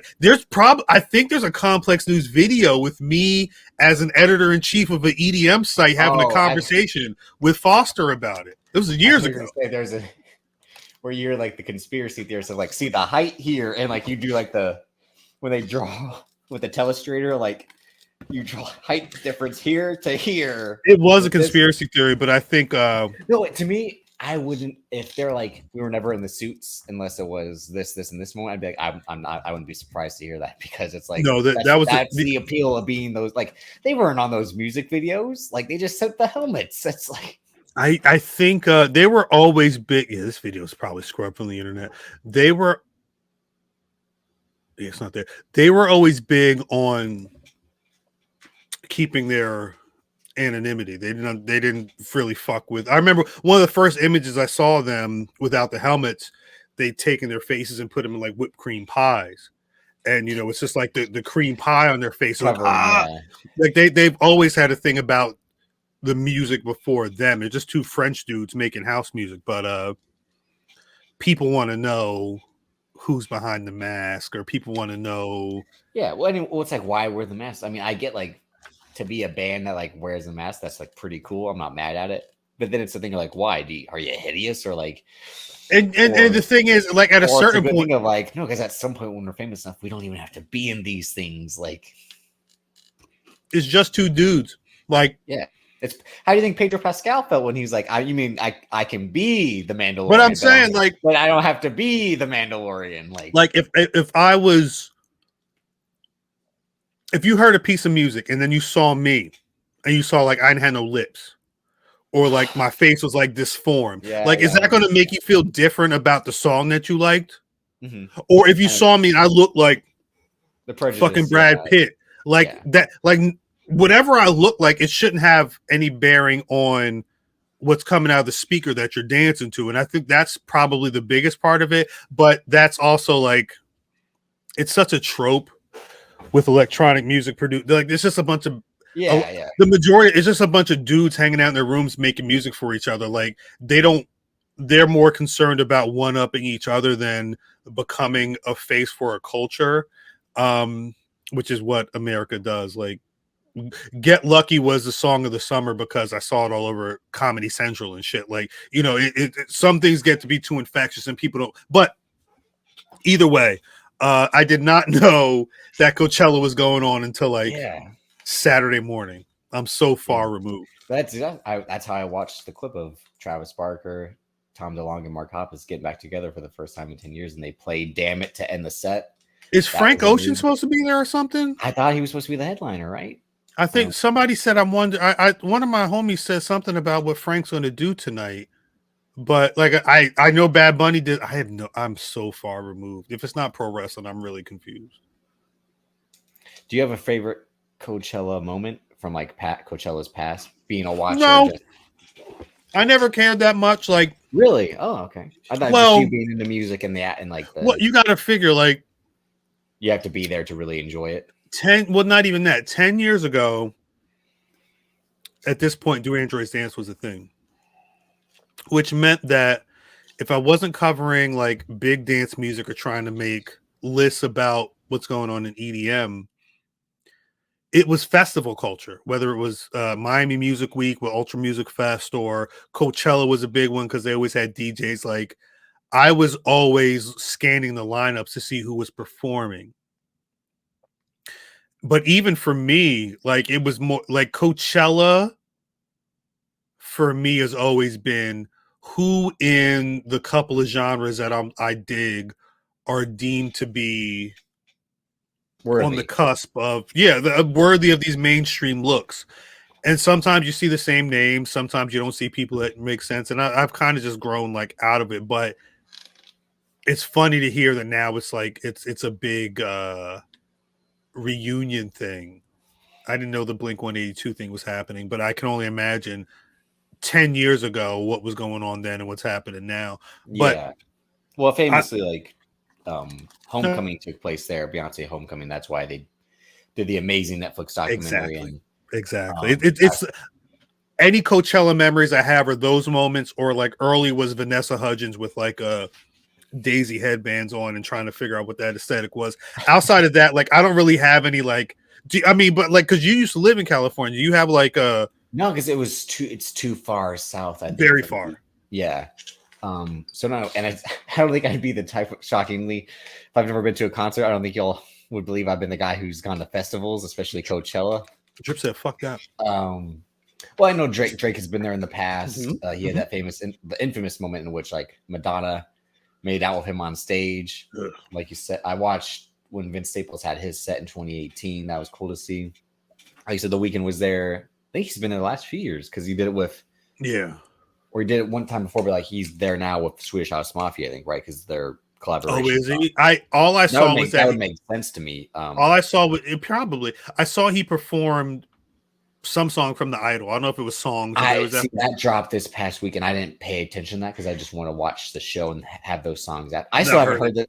I haven't heard the song that he did for fucking The Way of Water. Still, I haven't heard that Avatar song. No, yeah, I didn't hear that. He also, I think there's a interview in Interview Magazine that dropped this week as well, probably before Coachella, but I have that saved. I haven't read that one either. Remember when we talked about the Idol article and how fucking crazy?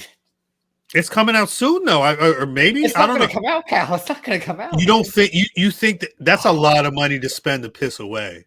I think unless that's all because they scrapped what they were working on to then bring Sam back and have Sam kind of structure the show. That feels like a lot of money to fucking to Batgirl. Yeah, a whole season of, but. Unless they're just gonna drop it in the dead of like nothing else is going on, like maybe, or maybe they're waiting for Succession and Barry to end for this to be that prime Sunday night show. But like, are we all going to tune in to watch the Idol? I know I will. Like, wait, who's? Sorry, we probably gotta get out of here soon. But who is the Weekend dating? Right? Who is Simi Khadra? No idea.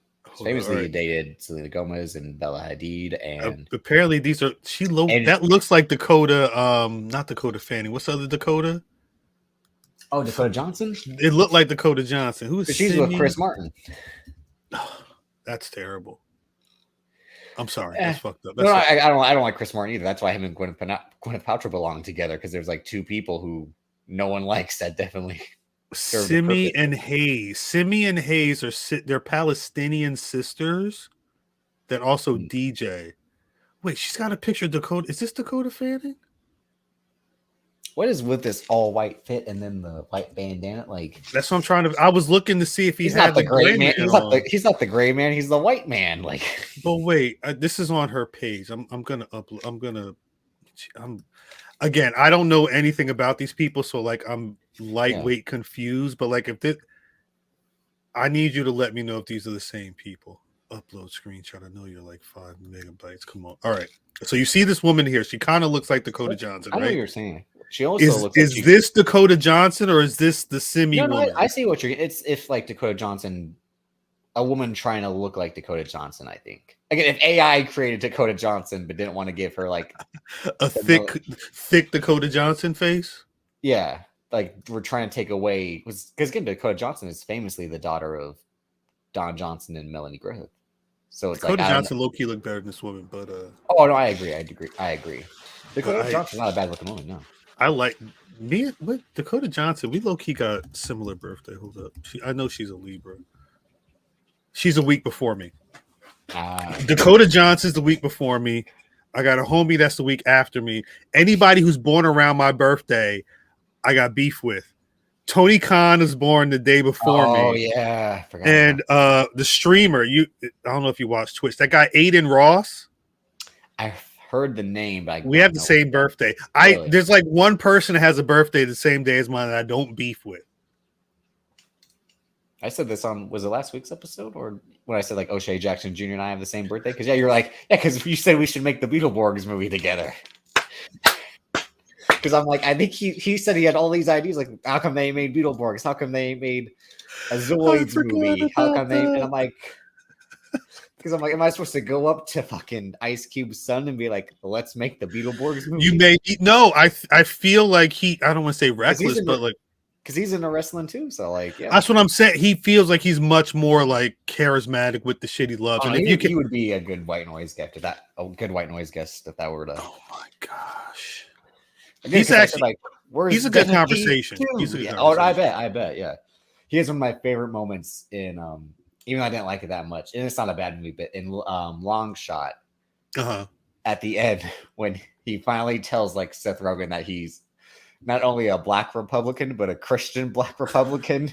And Seth Rogen is like, oh my God, why'd you tell me these things? He's like, because you get offended by everything. He's like, right. Because he's like, oh, that pick yourself up by the bootstraps. He's like, that's Republican, baby. He's like, that's he's like, and this cross. And he's like, I thought that was joy. He's like, no, I'm a man of the faith. He like puts his hands in the air. It's like, no, he's good. He's good. He studied to play his father, but he's been really good at playing stuff that has nothing to do with his father. he was good in Ingrid Goes West. That movie. Yes. Really, speaking of Coachella. Speaking of Coachella, that is the most people you meet at Coachella. Is that on Hulu? Wait, hold on. Let's do a recommend. That was like because that was the Hulu movies. Like, you should watch Ingrid Goes West, and I watched it with an I like that movie. I like it a lot too. And that guy hasn't made anything since. Matt Spicer. It's like this guy made this amazing movie about social media in the modern age and stand-em and all that. That's actually a really good one with Elizabeth Olsen's great. Elizabeth Olsen, yeah, and Wyatt Russell's great. Again, like all the people are Billy Magnuson, Tom Clementoff. Yeah, I know it's a good movie. Matt Spicer, he's really not done anything since Ingrid Goes West. He might. I think I saw something where he did. He executive produced the show Dollface. Yeah, he's been doing a lot of production work, but I thought I saw something a few weeks ago that he's lining up his next project, or maybe I'm just I was wishful thinking. He's been doing like random directing things for TV.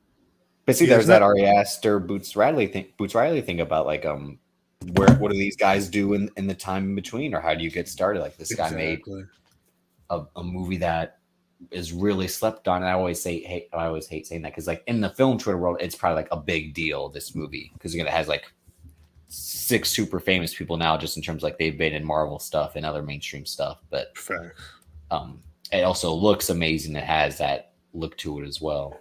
100%. No, which one? Then? But no, yeah, Coach. Would you rather go to Coachella? Oh, because you've been to WrestleMania, so I can't even say that. So I don't think I could go. Coachella doesn't seem like a fun moment. Are you gonna worry? Are you gonna, because you can't drink anything other than water and live? No, give me 2 Heinekens. That's fucking. And get out the way. I'm really trying. Damn it! I'm really the trying. The best moment of Coachella is that Insecure episode where they do all the Molly. And that was actually a really good one. And then she says it's an open field. You would say that, bitch, about like they took her spot, and the white woman said it's an open field. It's everyone's spot. Jesus. No, what a classic though. What a classic. Because they missed the homecoming performances. Like, they came there to see it, and I mean, they could, if only they knew you could just have Netflix and watch this amazing performance on Netflix, in which this woman straps herself to like a moving, like, what do they call it? Scaffold, as she sings Halo at the top of her lungs. And it's one of the most beautiful moments in movie making of like, how did they do this? How did she do this? Shit don't even make no sense. But yeah, Coachella also had like the Kanye West. I've seen that live Kanye West performance in 2010 post Dark Fantasy, pre Watch the Throne. But I don't know if I'd ever like pay my own money to go see something. Again, I've never been to a concert, so I don't know why I'd go to Coachella. Unless Tag Heuer is going to send us to Coachella once they send the watches. Jeez, we'll see. I mean, if they're down, Tag, let me know. I was doing all that street team work for the Gray Man. I'll be doing it. I've been doing it for the Fall Guy. Do it for her. She really look like Dakota Johnson. She does. Yeah, I know what I know. You know what? It's sad to say, but she looks like porn star Dakota Johnson. Or OnlyFans Dakota Johnson. OnlyFans Dakota Johnson is not the name of the episode, but that's accurate.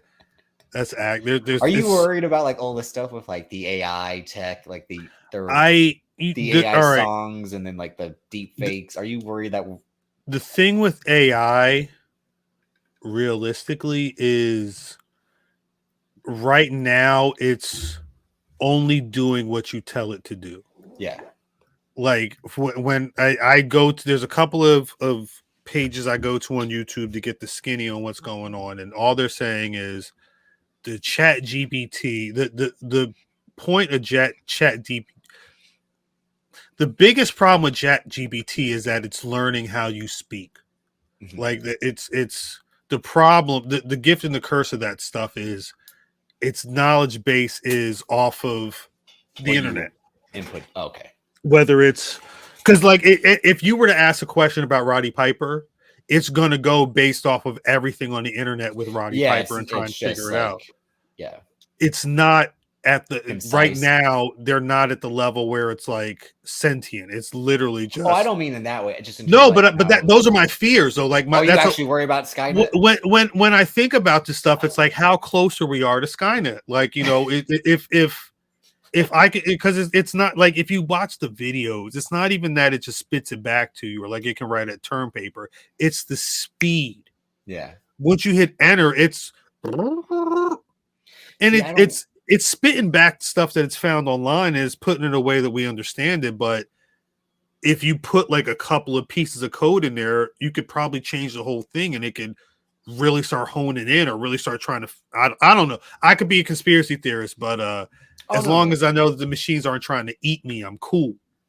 No, you don't want to live a Black Mirror episode. Your life has been a Black Mirror episode. Is that what I'm gonna have to call this man to come out and help me? Oh, that man will be too. I don't want to say coked up. He'll be too coked up to fight the machines. Are these all the same people? Like, is no. Should the week? Are you saying the Weeknd should lead the Bullet Club? He would do a much better job. I'm just saying it's interesting to see. Like, no, I mean just in terms of like, because I saw a clip where someone did the deepfake technology where they take the makeup off Heath Ledger and the Joker. Yes, yeah.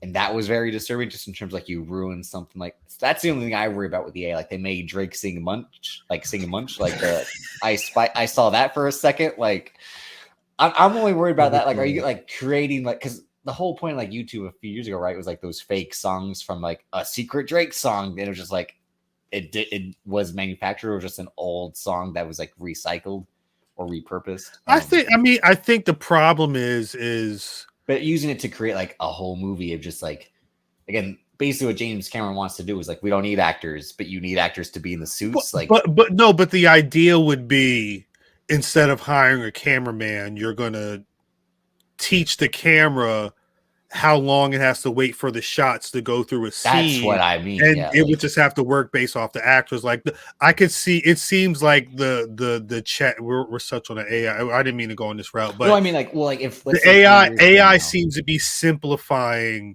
a lot of the process. Like if you were to try, if you were a coder and you're like, yo, I'm trying to find a code to put a little Asian girl into this one sequence, you would hit chat GPT or something else to get the code, and then you can figure out how it works in there and modify it or whatever. But it seems like it's more of like a rope, like Siri on HGH. Like the AI right now is supposed to be the most magnificent assistant, but it's not supposed to get past helping us. Yeah. But that's what I mean. If a studio was like 3 years from now, we will release the first ever AI movie, would you be interested in seeing it? Like, and it's like we've used techniques from AI in terms of, so it's fake actors, like some it basically a computer wrote the film, the shots. Yeah. I'd watch it. I would want to see what an AI film looked like. You know what I mean? Like I would want to see how close they, based off of nothing but their knowledge of how we make movies, what that would translate on screen. I don't know if that's something that I feel like the medium of creating film is going to be tough. There's an AI director is going to be thinking about too much to really pull off a Goodfellas or a Do the Right Thing, you know, to just. And that's what I mean. Like, do you just type in like scenes like blah blah blah, and it like it spits. You could. That's yeah. I think you could, but maybe it wouldn't be. Maybe 3 years is too soon. But I mean, it would probably have to be like a cutscene, like cutscenes from a video game as a movie, if it's going to like render actors to play it, because it would be like at that point you can bring like the whole theory of like you can bring actors back from the dead. Like no, right. We can make the true Fast and Furious 8 like by reviving Paul Walker and using the voice technology and all. But like, the key is, or Black Panther 2, like you know, we can make Chadwick Boseman's T'Challa still alive in this film, like something like that. You know what I mean? We're like, no, I think the thing is for like let's put it into after this we should wrap up. Yeah. But let's put it into the idea of we're not making a movie. We're making let's write a script for a movie that we would want to sell to Hollywood, right? Chat GPT, if you just put into Chat GPT, I want you to write the next Black Panther film, you're not going to get like you'll get a film, you'll get something. Mm-hmm.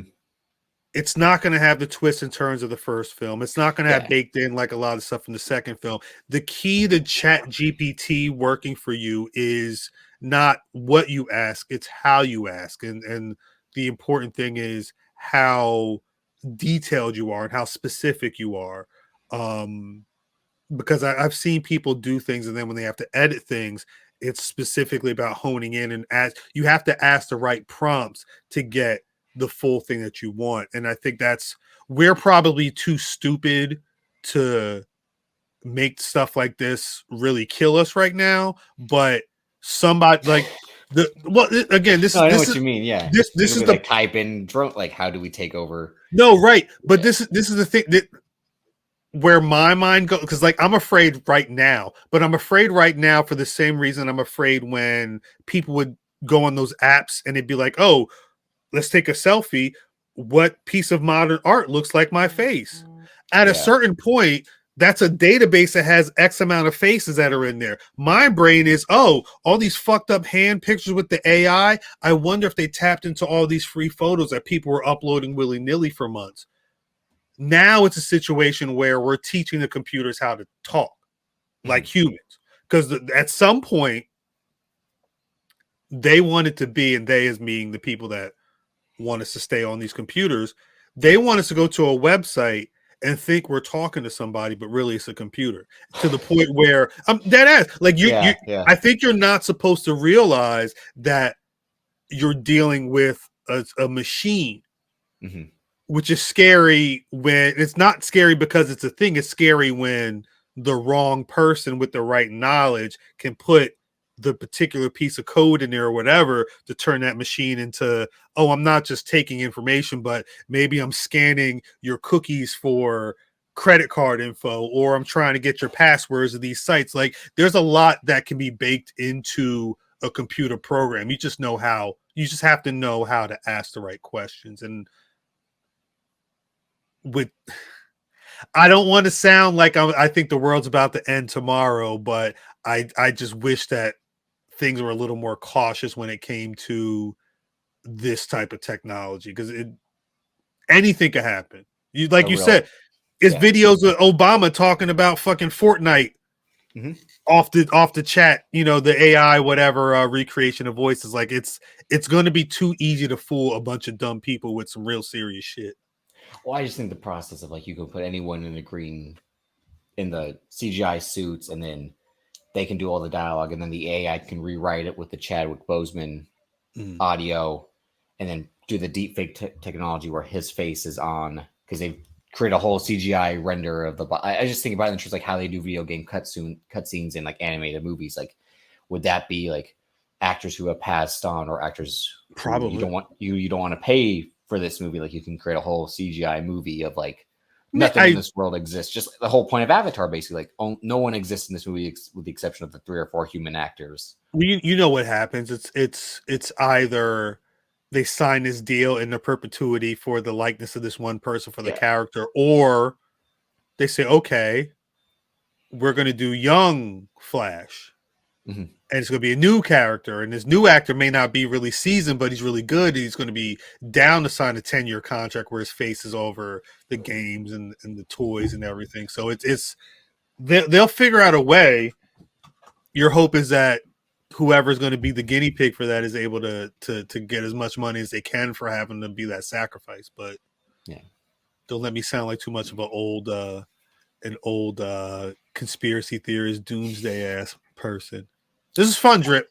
Real quick before we leave, shout out to Finn Balor, because Finn Balor's wrestling with staples in his head. Meanwhile, where's Edge at? Where's Edge at? That's a great question. Finn Balor wrestled the match too with a fucked up calf or whatever, right? So it's at WrestleMania. Yeah. And then Edge hasn't been seen since. Nah. So Adam Copeland,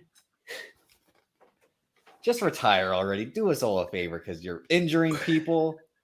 You're selfish and staying home when this man with 14 staples in his head is still going out there and doing the thing. If he doesn't, at this point, see, I'm all right. We we had the conversation yesterday that Triple H is now in charge, but don't forget, Logan Roy still said, Jerry's in charge and I'm pulling the strings. Like, No, you're right. We'll know if Triple H is in charge for real if Finn Balor gets some type of title run again. And if this man wrestling with Staples' head doesn't deserve another title run, then what are we doing?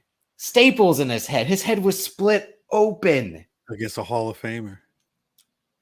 And he's out there wrestling Rey Mysterio and having a really good match, like a good TV match. Like, how far are you away from the just retire bitch for Edge? Like you hit with Cody. Oh, it's been that way when he showed back up. Like, I've been saying it the whole time. Maybe Finn Balor might need to retire with these bad injuries. I hope he doesn't, but I mean, Finn Balor, he either needs to retire or get a belt soon. That's why he's wrestling with the staples in his head. He's like, the last time I was injured, they took me title. They took the title away from me. So he's like, I have to wrestle injured throughout the rest of my life. Damn. But I mean, shouts to him. Yeah. I like the Judgment Day. Yeah. Again, once it became what it was with the four of them, I'm for it. At first, it was horrible. And then when Finn Balor kind of took it over, it was still But when they added Dominic, that was the missing piece. Because you kind of do need four people for a stable. No, yeah. I mean, unless you're just a real good trios like the New Day, the Death Triangle. No, this is dope. And the fact that, again, you see it with BCC being complete in your eyes because Danielson's back. Like you thought it was okay, but sometimes a fourth person does put it over the top just because. But even still, like Danielson feels like a natural leader. BCC, the Judgment Day will tell you they ain't got a leader. Yeah, which is the best thing about it. They're just a squad. And, we all know it's not Damian Priest. It could be any of the other three except Damian Priest. Anybody who's in the running, Damian Priest is behind them. But it is interesting that if someone, if the son of a SmackDown superstar from 2006 had to lead the Bullet Club, Dominic Mysterio can be the leader of the Bullet Club because David Finlay, his dad wrestled on SmackDown in 2006. So if we're just going to pick guys who had, fathers that wrestled in 2006 be leaders of the Bullet Club, Dominic Mysterio would do a much better job leading the Anything Bullet Club. Could happen. Well, I mean, we'll see. You never know, Drip. Anything could happen in 5 years. Dominic could be in New Japan wrestling with Bullet Club. It could be him. He'll be locked in as their chosen heel. They know what they got with him. Is all right, dude. Before we get out of here, he completed the look, right? He got the gloves. He's probably got a different watch though, but yeah, it looks like he's got the same type of look. Oh yeah, it's definitely different. His band is. You think he got the Richard Mille? Probably. I mean, that's definitely not a leather band. What is that? What is his tack fur? I don't know what this shit says on his flag jacket. But I told you, like these guys, they for some reason they got into the Shield outfits, the SWAT outfit. It's all. You put a flat jacket on these motherfuckers and they Shield, but it's just funny to see. I'm sorry. Oh, the last thing, because we talked about Max already, but did you see the Penguin featurette? Are you excited? No, I'm not excited. Are you excited for one of my homies? Again, shouts out to D. Like, people want to be hyped for Penguin, but like for decades, it's like Batman has been so cartoonish. This man's name is Penguin, and it looks like the Sopranos. It's like there's no like. At what point do I know that this show is going to be in the Batman world? Again, your man, shout out Frazier. He's just like, why are they keen on making Tony Soprano the Penguin? Like, the chat this week was interested around Penguin, and I'm not saying. And I said Tony Soprano the Penguin because that's what they're trying to do. It's like, no, that was that was our conversation specifically. Was why does he look like Tony Soprano? But he's a fucking penguin. Yeah, because it's the exact same. But it did have that. The only time because I'm always a sucker for just like rapid gunfire at an instant moment. That scene where he's just sitting down, just goes is like pretty amazing. So I'm like, shit, I might check out the first. It's probably going to be dope. I just think the preference for some is it's going to be bad because it's like, so Batman's just not going to stop this guy in these 8 episodes. But like if Batman's, because I'm going to assume Robert Pattinson, he was keen on stopping him for three hours, so I don't think going to stop for these. I don't know where this is set, especially around the film, but it's post the film because he's in charge now. It's going to be weird for all of this stuff to happen unless this is building towards like a film moment or something like. a series where he's just the Penguin and shit's going on. It doesn't build to anything with Batman seems odd. Yeah. I think it sets up the Batman sequel. I don't know if we'll get a Penguin. This also just seems like there's no Penguin season 2. I think this might be like an Andor type thing, hopefully, where it's just like they want to tell the story of this guy to set up the next one. I'm fine with that. Yeah. As long as it feels like Batman. I need a Penguin, at least one Penguin. Waddle? Well, he's going. I mean, when he's climbing up the stairs, like he, No, I need like actual penguins or like some. I need to know why he's the Penguin or something. Because his name, because he's got the limp. Remember? So he walks like a penguin. When he walks. So it's literally just some. So there was some. So the Penguin in the Batman universe now basically has someone like Mav who saw them waddling one day. Was like, "Oh, you look like a fucking penguin," and he's just the Penguin. Yeah. That's what it is. So then why is he the Batman? Why is Robert Pattinson the Batman? Yeah, like if in a world where the bats are probably like he saw the bats. But why he dressed like the Penguin don't like aside from his name being the Penguin, you don't know why he's a penguin. Batman looked like a bat. He didn't call himself the Penguin. Remember, he said, "I'm Oz." So, but we're calling the show the Penguin. They call him the Penguin because he walks like the Penguin, you know. It'll be a thing where like there will probably be a moment where like he turns to the camera and is like, no, Penguin. No. Yeah. Call the show something else. Call Gotham's Journey or some shit like that. No, because they called it they called the Alfred show Pennyworth, and people were like, "Who's Pennyworth?" And I can't do a Penguin show. Ain't got nothing to do with penguins. I'm sorry. All right. So you can follow Khal where? At Khal on Twitter, at Black Wrestling, wherever you get your social medias. You know the vibe. But yeah, I give me one fucking penguin. Like he actually has like a pet penguin? Or a penguin walking around his house, an obsession with penguins, like his lock screen is a penguin or something. Like the penguin manifestation got to be more than just his name and the name of the show. Spits facts about the Antarctic penguin. He before he kills somebody. He survives like freezing. Like, see, this is why they don't hire us for the shit. Because I'm like, because in their mind they're like, no, like legit. Matt Reeves is like, he's got a limp, so he walks a little funny. And Colin Farrell's like, oh, I like that. Well, you think he's in the Irish accent, or he's a character at the moment? Like a penguin. He's like, oh, he's got a limp. No, that's British. He's like, yeah, I kind of walk a little funny, like I'm walking like this. Right? And then someone's like, hey, because they're all you walk a little funny. Like, dog, you walk like a penguin. Yeah. Isn't that the whole thing in Joker? I mean, I guess. Weren't they just like, hey, you look like some Joker, and then he like kills those guys? So cool. Like, come on. Look. They called him Spider-Man. And whatever. And guess what? When I watched Spider-Man No Way Home, he doesn't remember. They're like, he climbing the walls though. He was on the ceiling. But what movie was it like? I thought you'd have 8 legs or something. Like, yeah, I mean, that might have been like that might have been the same Raimi ones where like, oh, I'm Spider. The spider bit me doesn't mean I get 8 legs, but getting the spider bit me and I get the powers of a spider. Not in that universe. There is the one universe where you had the multiple arms, like a spider. Drip, what I'm saying is, Spider-Man at least climbed walls. Spider-Man shot webs and was swinging on. He could make webs. Penguin is just a fucking mafia dude that walked like with a limp. Yeah.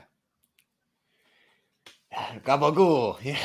In the world of a Batman and a Riddler who tells riddles the whole time. Even if it was a cool way to be a penguin. Maybe it was just all black and white affairs. Yeah, he drives a Maserati and he wears. You only get fish at the bar or some shit like that. They show he's always wearing like the black outfit with the white shirt, like the tuxedo look. He's always rocking that look. I'm just saying, break it down. You can follow me on Twitter at Davis, aka Drip, Instagram Davis Colton DC.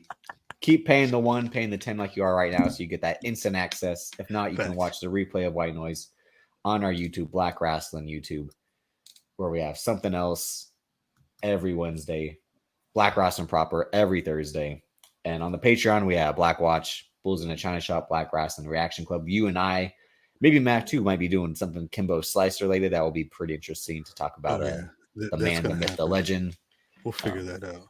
I do want to say the Patreon is post Mania. Everybody fell asleep. I think everybody was drained. Had to readjust to the time. I personally don't think I got all right until the Friday, like a week after Mania. And then this past week happened and it's kind of been catch up. So if there's not been anything on the BRP Patreon, that's on me. We should be picking up to regular scheduled program. Y'all just got a white noise last week, but y'all be getting a white noise and we should be picking up on regular scheduled programming. Now BRP 50 is coming soon. There's a lot of ideas. Who is your what if I went like her, like who is your favorite artist? But if I said it like who is your top 5, because that's the conversation we keep. We've been 2 weeks trying to figure out a top 5, but top five. It's been an interesting year for pro wrestling in general, black wrestling specifically. So I'm interested to see what people see the list looks like in 2 months from now. In the next 2 weeks, I want to do an episode about one woman whose position on the list has been the most fraught in terms of our debate. So if that's a little, hint at what one of these upcoming White Noise episodes might be if you couldn't catch that. We'll let y'all know. Well, anything else, Trip? We out of here? That's it. See y'all next week. Peace. Jay White, take us out. I don't have not David Finley. Yeah, fuck David Finley. Thumbs down. Jay White, thumbs up. Tomatoes. Tomato.